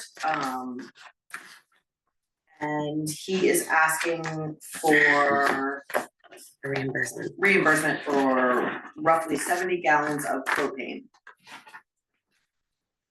I did draft a letter, which is behind the original letter. That's the research that I have done. I don't know if anyone else wants to look into it. I do believe that the propane tanks are privately owned.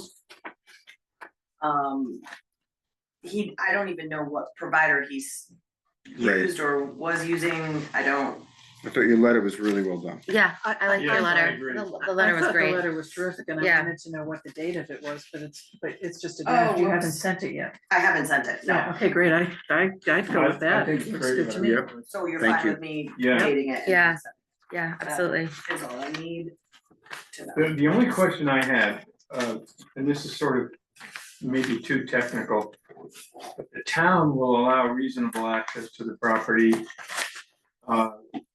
The town, we're not the ones to provide access, it's Not yet. FEMA that owns it, or the buyout, they're gonna have to do the tear down and Because do it's all not that done yet. stuff. It will eventually be ours, It but will not yet. eventually be ours, but, But I do allow, like, the asbestos people came in the other day Yeah. to look at that, so like. I do have the keys to the buildings, you know what I mean, Great, so that's what okay. I meant, like, that's fine, they wouldn't You've call up you've FEMA and answered say my like, I question. need yeah. Right, to get in here. FEMA's not gonna be bothered with something Yeah. like that. Okay, great. Thanks, So do we need, Terrific. I think you just send the Okay. letter, I don't think we need a motion for that. And but. So. It was a great Yeah, that letter. was a great letter. It was a great letter. John's gonna be a lawyer. No. Yes, sure.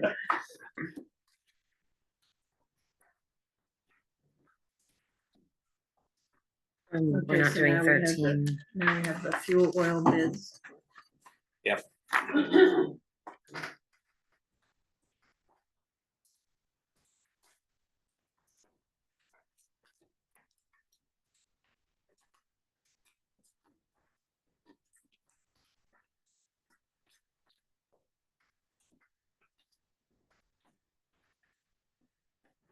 This first bid is from HB Energy.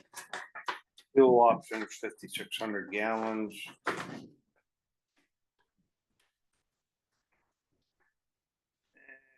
And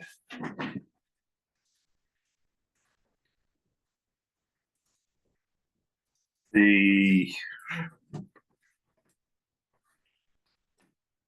actually it isn't quite clear enough for that one.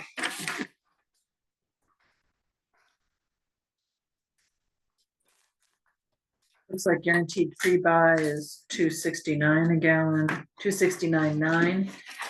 Budget payment would be $1,600, total price $15,114. And then there are bids for boiler service at $289 for each of 2, 4, 5 boilers, and a total of $1,445. In the bronze service plan. All read. Used to bad handwriting from students. Usually it's like doctors and I was lawyers. gonna say your future.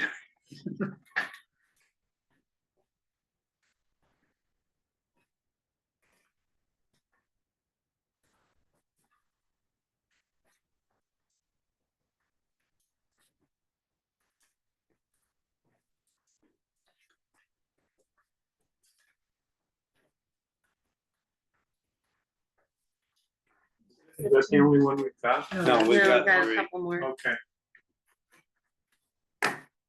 and the budget payment is the same amount, I mean, I don't see why we don't, I mean, if we take this, why pay all up front?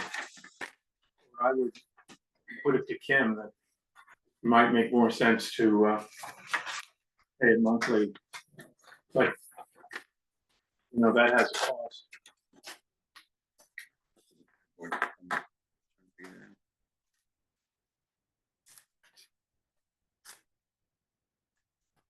It was 289. 289, Mhm. 289 or 269? 289. Oh, boy. Total coming to 1,004. 289 for the annual boiler service. Oh, Per sorry. boiler, 2.69 for the pre-buy. And budget payment, you're right. Well, wait a minute, No, that's one. Oh, yeah, you're they right. both say 269, They but say yet, that's but yet they 269. come out with two different number, because of monthly. Yeah, it's just some, yeah, it's the monthly. Understood. Total price, same Over a period of 15. 9 months.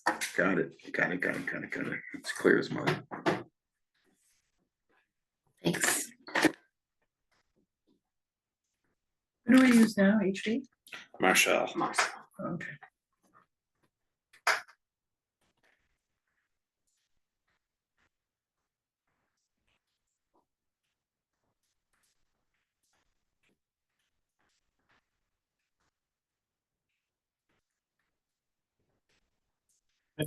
Coda and Coda, have we read that? Well, they haven't. Okay, it's $3.15 per gallon for a total of $17,640 dollars. That's a daily market price as of October, but a fixed fuel cost, I guess, is their price is $2.95. And yeah. So it's 295. Yeah, and they're so that total price is $16,520, and they're charging $135 per hour for the service, so they're not exactly equal. So they're not giving a flat on the boilers, okay. I'm guessing you can do a pretty good boiler service in 2 hours. Just throwing that out. In which case. Which is 270, which is the same. Yep. Yep.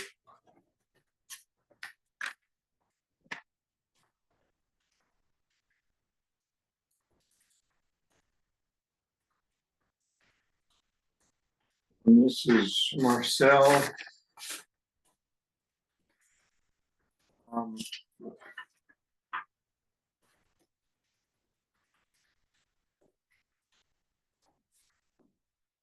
$2.90 a gallon.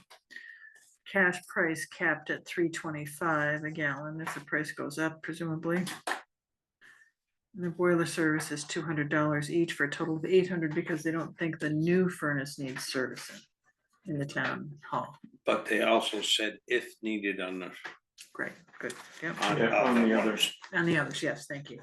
Because what we have found over the years is when we change oil companies, they'll come in and service all the oil burners and they'll find little things to Push it up.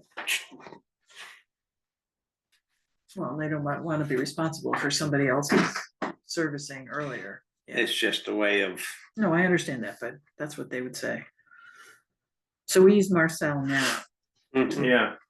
They're So the what ones did you that put Marcel, the it's new burners 290, in. did you say? 290, yeah, or a total of 16,240. But he's capped his price and I don't see where the others have. capped. Well, that's if we agree to a cash price, I took that to mean that we would pay market price month to month. But he would cap it at $3.25. So it could go to $3.05 or we can pay for the whole thing. We contract for 5,600 gallons and pay it, I'm guessing at a budget, well, we either write them a check for $16,240, which would be the whole thing, and can't remember what HP was. HB 269, it was 15 and change, 15.1 something, wasn't it? Where's HB? You had the HP? 15,114. It says something about 9 months. I think that's just, that's a 9-month that 9 payment months? program. Yeah, it does, and Yeah, another one 9 said months. 6 months, didn't it? Yeah. The one thing I will say is last year Marcel gave us a bid. And any of the bills that we ever got never hit the bid price, they're always lower. So in this case then, they're bidding at $2.90 a gallon with a cap at $3.25. So you're saying that in the past, it didn't even reach the $2.90. That's what I'm saying. Yeah. If Kim was here, she could probably attest to it. Cause they just give you more kit, okay. So if for the HB for the 269, that's not a set price, it could go up. Possibly, if they're, is that wrong? Good question, it's the question. Because if they're talking about doing a cap on, this one is, I don't know. This is, okay, but the 269 is a guaranteed pre-buy. Right. So you write 269. the check now. Yeah, you're right. So For you're all locking in, 15,000. okay, so you're Yeah. locking in that price no matter what. Right, Yeah. okay, The that's other one pretty is typical. saying that they'll cap it at 325, it goes up. So Marcel's not offering a pre-buy at a lower number, No. Well, no, they are, 290. that's a You do it. pre-buy. That's the pre-buy. That's the pre-buy. Daily mark, well, that's what I think. It's a little unclear. Well, they're running daily market price Yeah, of yeah. $2.90, they're not saying, yeah, fixed price fuel cost, they don't have, that's blank. Right. And they have This is sort of a, if you buy it at market, I took the 325 cap to mean that you buy it at whatever the market price was in a given month, but they cap it at 325. Is there pressure to get this contract signed?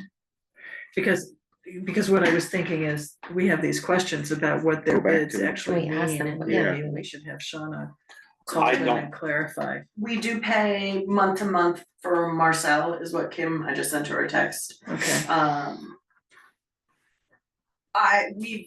Again, I haven't been here very long, but they've been the provider that I've been here. I can text them. Can we go back and ask them if they can give us a guaranteed pre-buy price or no? Does that make sense? Cause that's what's empty here. Even though you're saying it always come down anyway. Yeah, like, They come lower can anyway. they clarify it maybe? And just Yeah, to confuse things even more, Marcel is doing $200 per furnace, per boiler. So for 4 boilers, it's basically 300, we save $360 as compared to HB. Because they're doing 289 per boiler, Exactly, so exactly. so basically, he also what is, says, I think if you read it on there, spoiler, If if needed. Yes. So Well, he's not but there's going- still 4. He's not gonna come in and take Yeah. care of your boiler. if it doesn't need to be taken So, care of. yeah, so So it's not exorbitant. 3.5, charging for 5.5. Right. So it sounds like we've had him for a while and been happy with his service. Do we have to make, Yeah. do we have to make a Well, motion to ask Hey, questions? Kim's on here. Hi, Kim. Hi, Kim. Hi there. I don't know what the price per gallon is, but in talking with the owner, Marcel, says he guarantees the lowest market price when he delivers. We have been paying month to month. They have been very easy to work with. And it's a lot more juggling on my end when you do a pre-buy. So I don't really like the pre-buy as a process. There was one other thing you had a question about, and I'm trying to remember what that was, but Well, last year, Kim, he gave us a price, I forget what it was, but you told me once that he never came up to that price. correct. Right. He's always given us a pretty good price, whatever it's been, and he says he guarantees that. what other question did you just have? It slipped my mind. I think that was it. It's about the boilers, we were saying, just Oh. if needed, but No, but also, what is well, my thought was, and I'm not, looking at the math right now, but Oh, what are we saving between the 269 pre-buyout, which Kim is not in favor of? Are we saving more money with the difference between the 289 per? It's about $1,000. Okay, Softened by $300, $400, $500 on the boilers. for the boilers. Right. So we're talking $500. And Right. I gotta say, I think Kim likes working with I him. think Marcel. He's a small guy Yeah. and this is a Is big he deal for local? him and Yeah, he's right I think around. he's local, Yes. local-ish. So I would have no problem voting to go with Marcel. I second that. That wasn't a motion. Like, I Yeah. like to second things. My only further comment is the reason to move forward with the contract is we're going to need an oil fill at some point soon. The furnace is now running. Right. So You mean the October heat wave's over? I'm thinking it might be, yeah. I move that we accept the Marcel Oil Company bid for oil for the town of Weston. I second. Okay. All those in favor? Aye. Okay, thank you, Kim. Yes, thank you. You're welcome. Thanks, Kim. Thanks. Everybody want to stay on. So, I'm sorry, go ahead.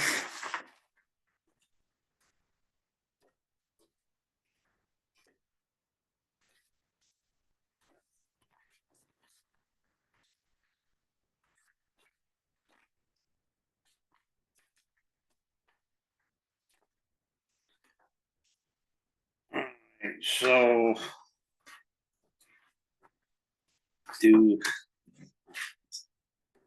Paving roads and right of way. Maybe make some policies. We are in trouble. We have a number of people who have purchased properties. And they used to stop at the grass line. Now they're going into the travel right away. And then this weekend I went up into the truck club. And a guy actually had cones out traveled right away. Taking cars around. Now, where the boundary is there, that's a questionable one. They'll have to research done, but I mean, he just barely bought the property and he's got cones up there. And they redid a driveway not far up the road here, didn't get a permit for it. And when that freezes up, water's gonna run right down into the road. You mean like a blacktop they did, like a? No, it's a gravel driveway. Oh, gravel. In the winter time after you plow, they freeze solid like blacktop. And Okay, rainstorm in the winter time, it's gonna. In summertime, probably do the same thing after a while. It'll get wheel ruts in it and follow right down to the road. And This is Trout Club Road. Is it below the Trout Club or above? above. But Well, I on- can't, where the house is right there in the corner where you turn out Oh, there yeah, on the road, yeah, on the Turner, yeah, right there. got it. So, Is that a new owner then?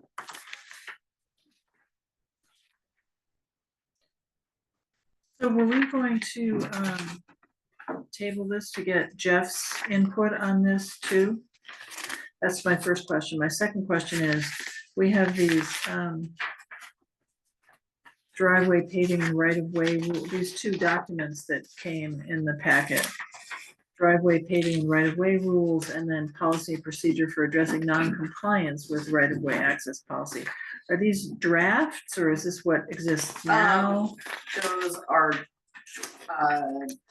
well, kind of like this exists when you get the access in a lot of these. when you get the So permit, you town mean? of Weston driveway paving and right of way rules, that's just something that I put together, Okay.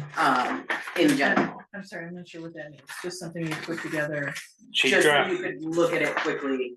Okay. give you an and idea. have So like to have like a rundown. review. Okay, it's an overview for us. Overview. Okay. As far as I know, there's The- no policy of this stuff enforcement or whatever. is, Is that up I to date? think the state, V-Trans promulgates these, Yes. but, we've been using them, they're good rules. And who does that go to? Whoever has the permit, when someone gets the Yeah, permit? when somebody gets a driveway permit, they've gotta, Okay. And there's like follow this. 4 or 5 of those graphs And I or. have one other question. What's the history on this going back? Those of you that have done this for a while, like, have we ever enforced this? How is a new buyer informed of these rules? Like, or is it, maybe that's not a fair question, because there's just a million rules and we. it's a great question, and I think one that we should absolutely address. What, years ago, I mentioned it, I never went anyplace. But should be a welcome package put together that Yeah.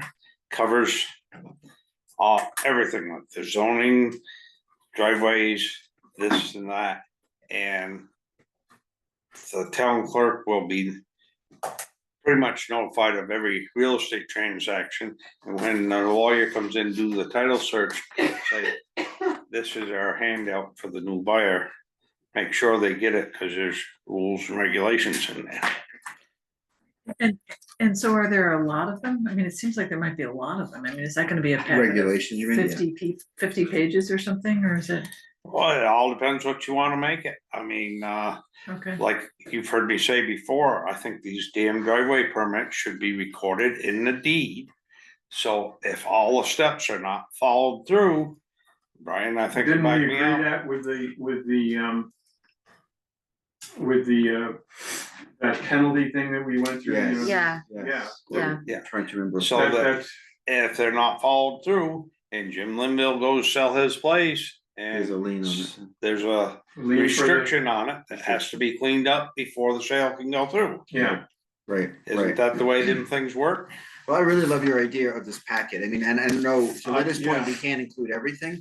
But even if it broadly just said something to the effect of, just be aware that before you do basically anything, in terms of by the town construction or road, whatever, yeah. you need to check with us. But here's a couple of the ones that are most prominent that we want to put in front of you. Yeah, nice. Something to that effect. I think that would be Yeah. great. I Because like I that. was thinking, I mean, I didn't, my driveway doesn't matter, but, You're on the state. yeah, right, that's what I'm saying, my driveway doesn't matter, but I mean, like, I didn't know any of this existed. because Matters to I'm Mark ignorant, Pickering. I'm ignorant to. Well, I have a and a lot question. of people are. Doesn't it go back to safety in reference to town vehicles and plowing? Like, for example, like if people are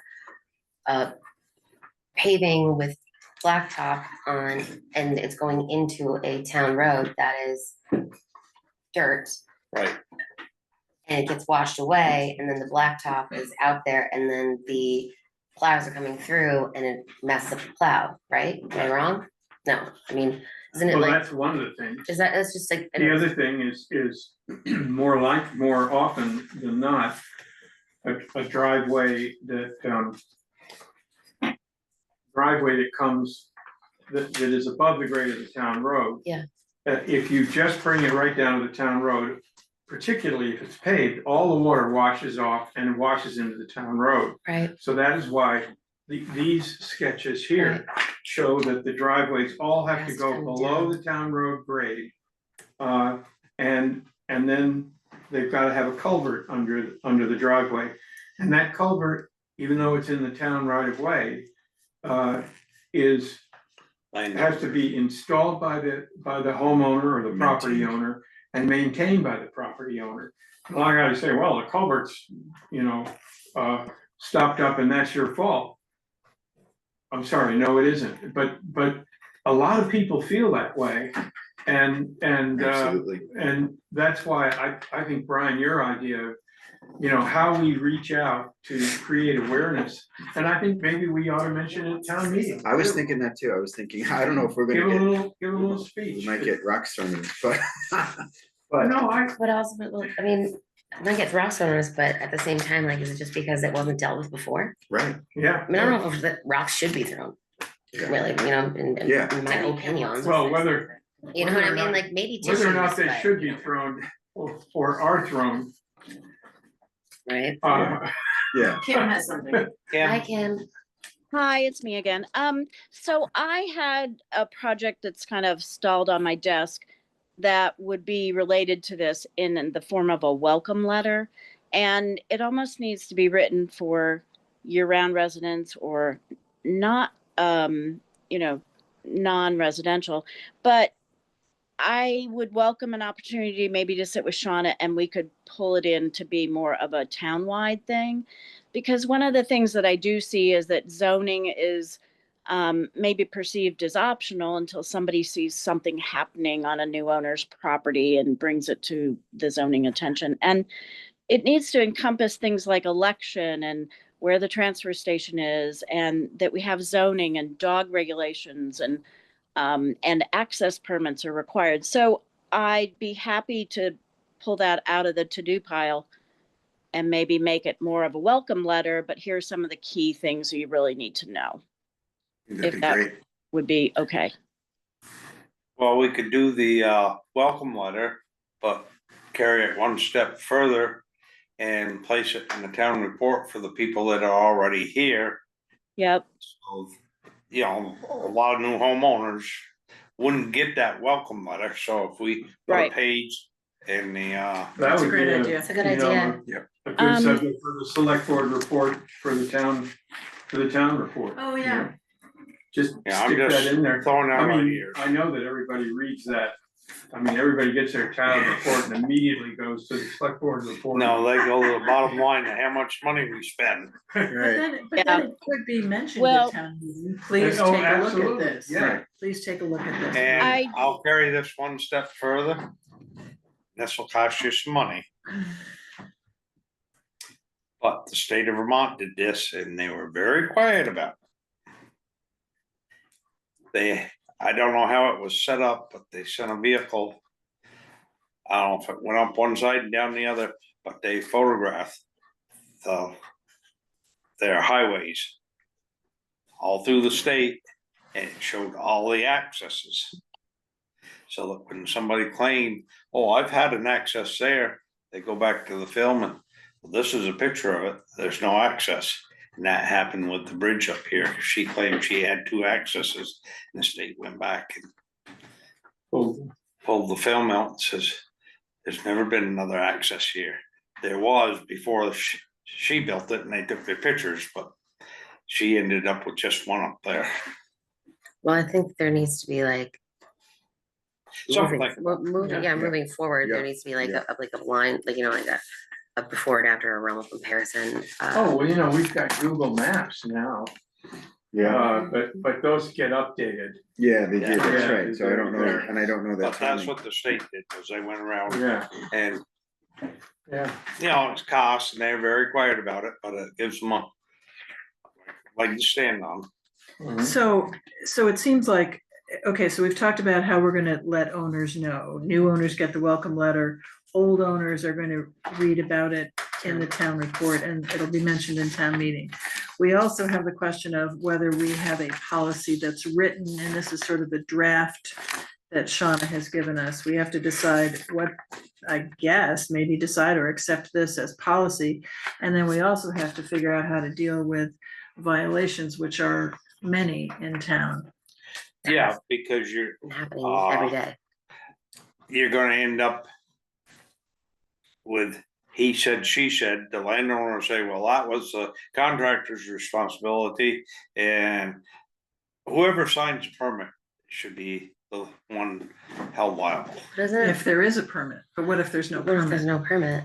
Then Then it's the homeowner, right?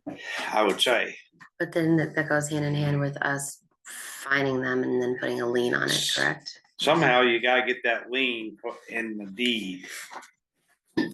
So Right, and when they that's part come, of one of these things. Or is it a Yeah. lien on it? Yeah. when they come do the research, that it gets straightened out. It may be 20, 30 years down the road before it gets straightened out, but eventually it'll come back to bite them. Well, here it says recording of permits. Permits are recorded in town land records that means violations or permit conditions run with the land, and Yeah, so they're binding yeah. on future owners. I think everybody take them things home and read them and, look at them after next meeting. I agree. Okay, And do you want this Kim? on the special meeting on the fifth? no, No. No, got it. Kim?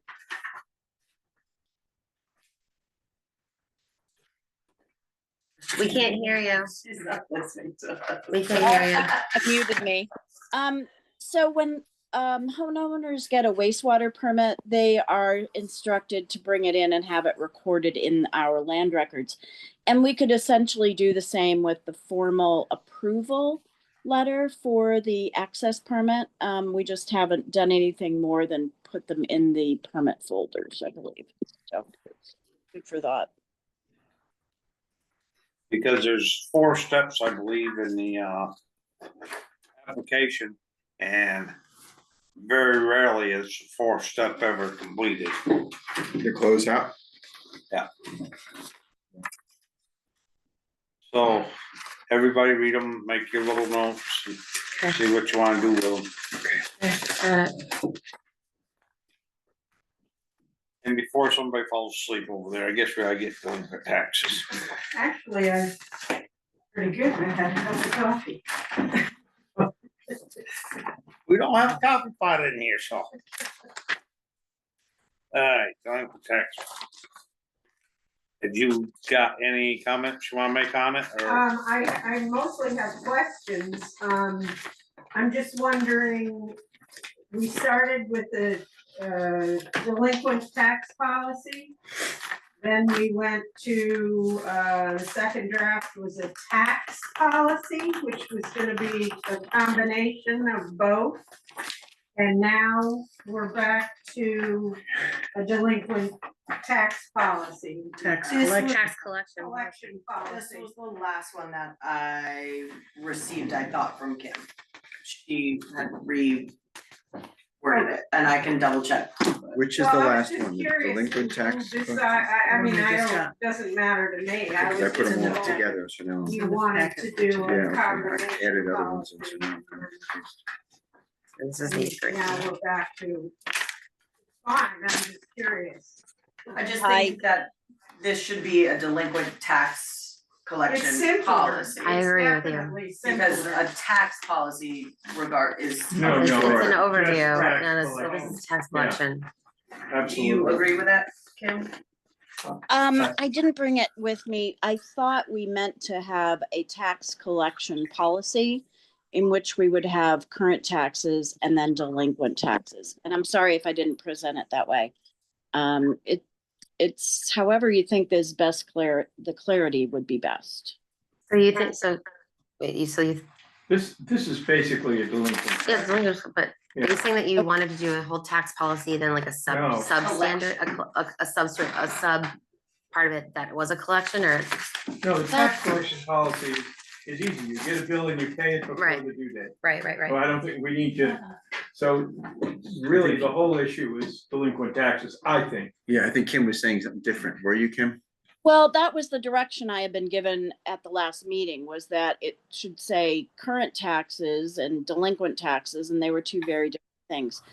So I'm fine with having just a delinquent tax policy and pulling out current taxes entirely, or maybe there were just definitions to clarify things, but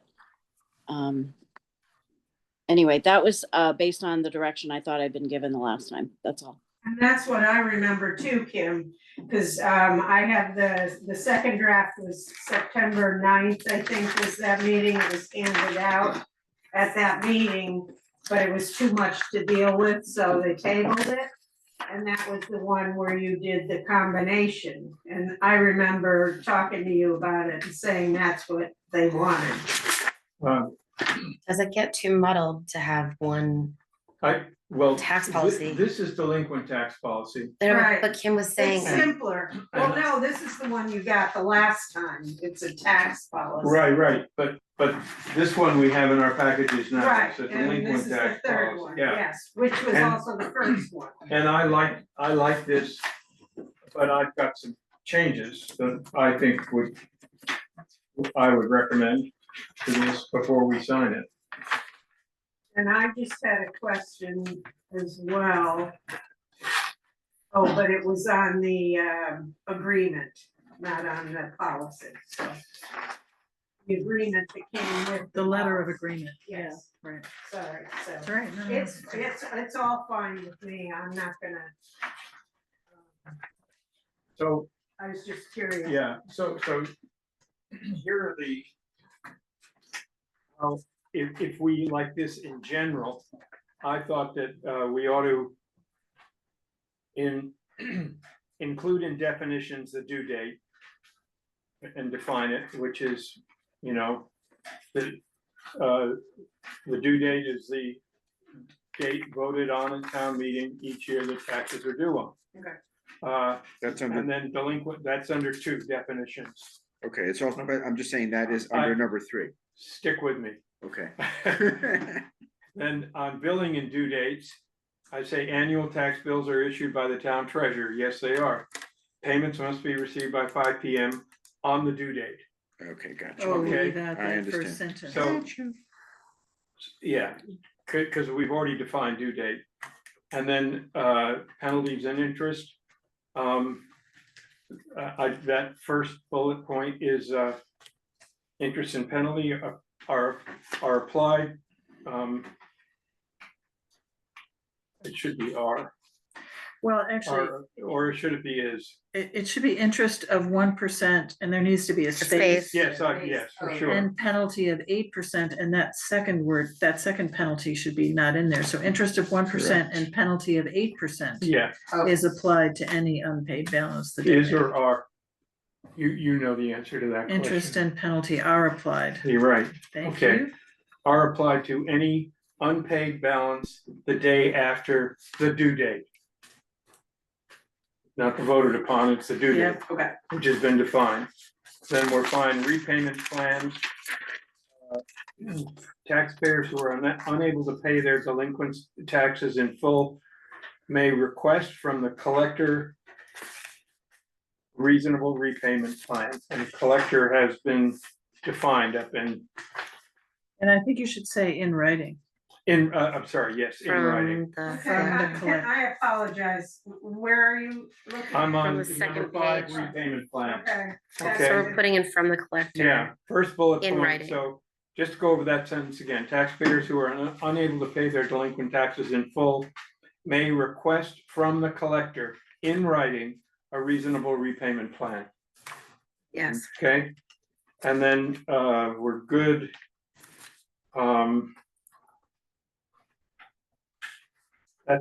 That's it. On the other version of this, one of the versions, when we got to repayment plans, the third bullet point, it talked about that they must be signed, but I don't know that we need to detail that because it's actually being signed on this. So I don't know that we need that. We don't necessarily need that in there then, right? I would agree with that. I know that you gave me the direction that it had to be signed by both the collector and the property. Yeah, okay. As long as we have it. Figure out how to say that, yeah. Well, we have it on this form. It's on the form. letter Oh, of it's on the agreement, form. So we. Okay. Yeah, so we. Great. Oh, I like that. Those are good changes. Those are Jim. good Thank you. changes, yeah.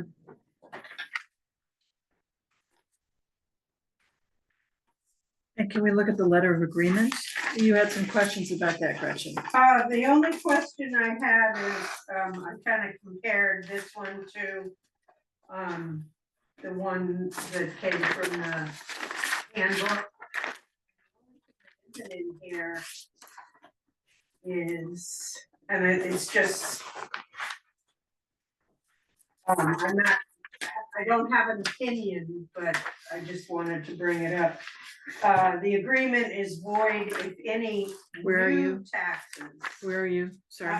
Well, I'm on the appendix one. Oh, I see. Okay. The only thing that's not in the That's one fine. you have that came with the policy is, and I just have a question mark number 6, and is and that's on the appendix one. This agreement is void if any new taxes become delinquent during the repayment period.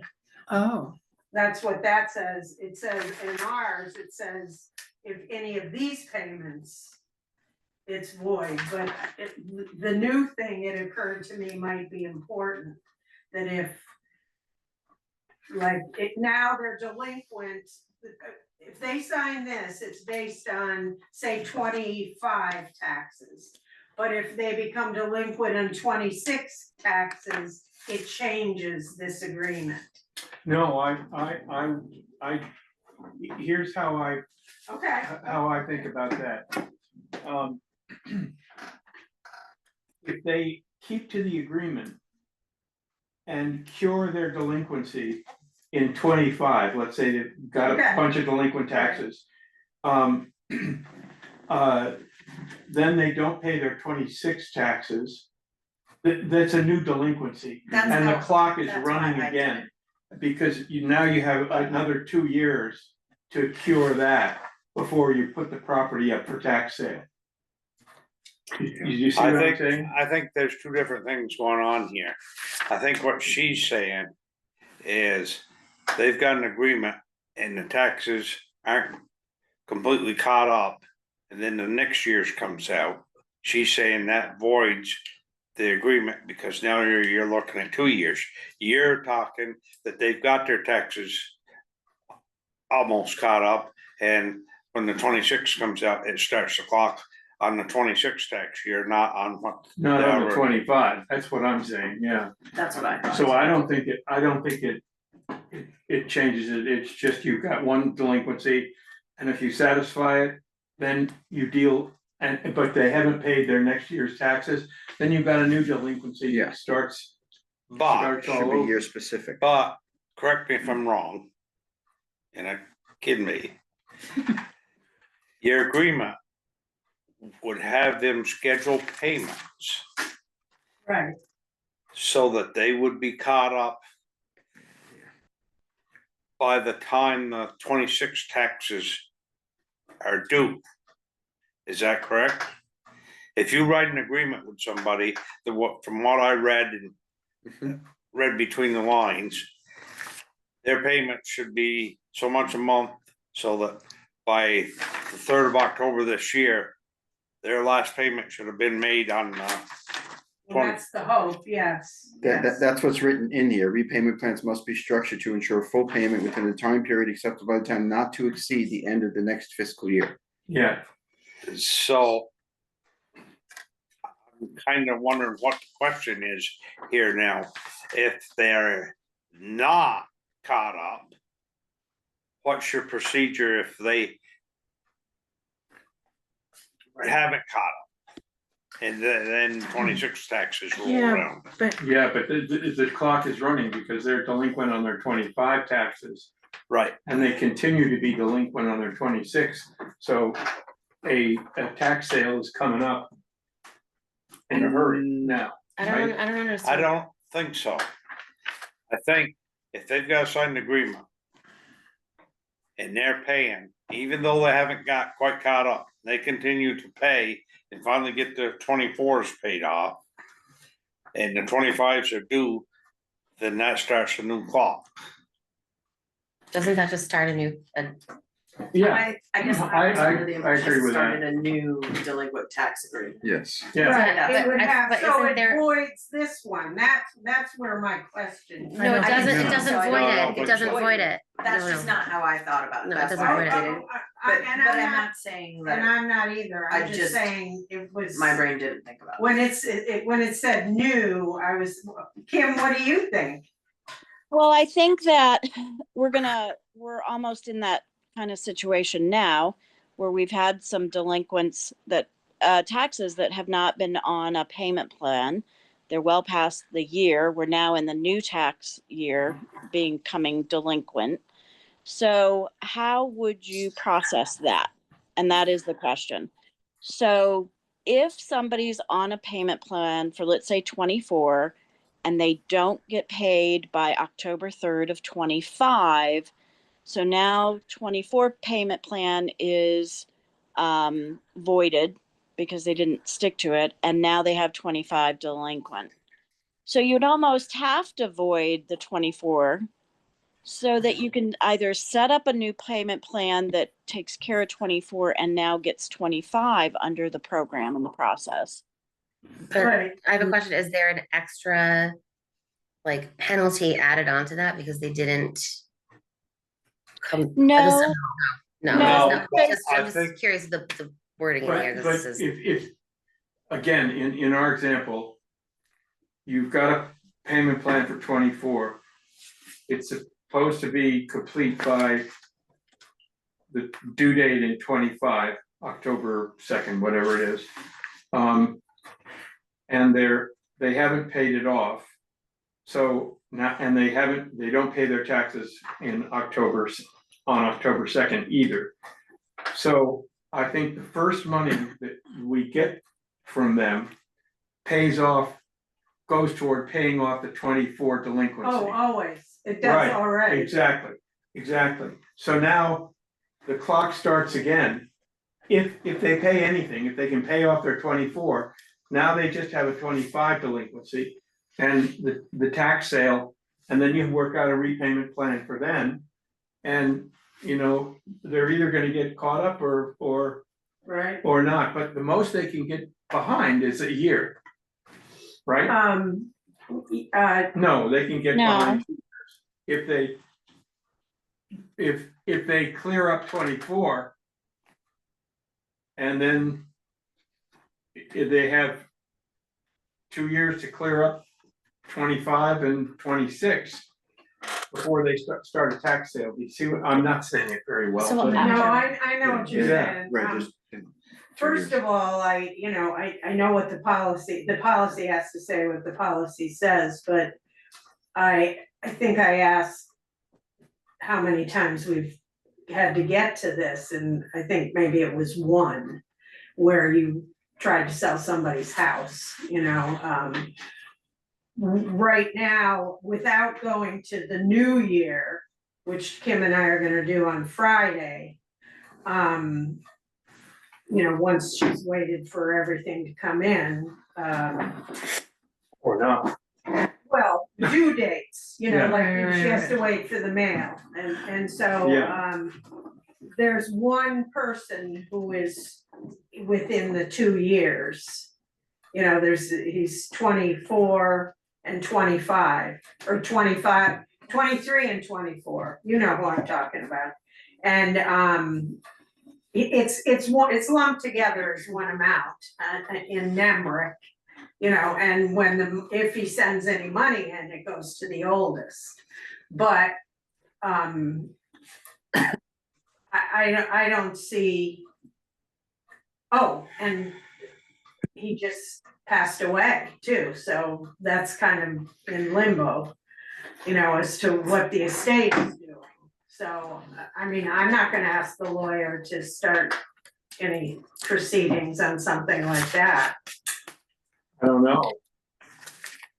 Would we be passing this by our attorney anyway? So maybe we can. I think we have to talk to our attorney. Right. Cause I think, Before you go to the attorney, I think you oughta ask Wayne about it. He has a pretty good handle on the 5 ways of abating taxes, and one of them was death. And he may have a straight answer for you about, all right, this good guy's, idea. For free? Yeah. for Yeah. free. Yeah, yeah, Wayne, Okay, no, I'm Wayne just Mer- saying, that's the. no, point he's of head of this. the Border Civil Authority, Right, and right, he may have run into this situation before. And there may be some statutes that, I don't know about, sure. but there sure. may be some statutes that this is how you have to deal with in the state. Right, well, and what I'm saying, when I say for free, I'm saying every time we call the lawyer, he's gonna. Well, that's what I'm but we saying. have to Dr. call the Wa- lawyer. I'm Oh, sorry. I understand, Then you that's- go to the lawyer. But that's that one particular case, right, this person Right. who's recently died. right, But that doesn't answer our question about, if if the taxpayer fails to make, and I'm reading the default on the letter. If we fail to make any scheduled payment, this agreement is void. Now presumably, That applies to what he signed, yeah.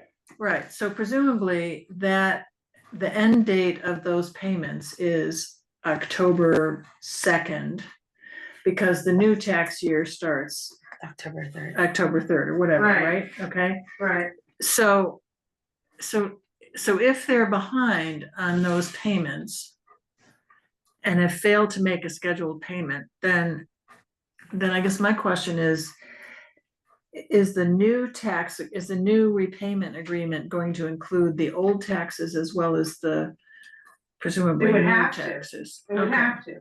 okay. And that's why I thought if there's new taxes, this whole thing needs to be redone. That was my. Yeah. So I also have a question.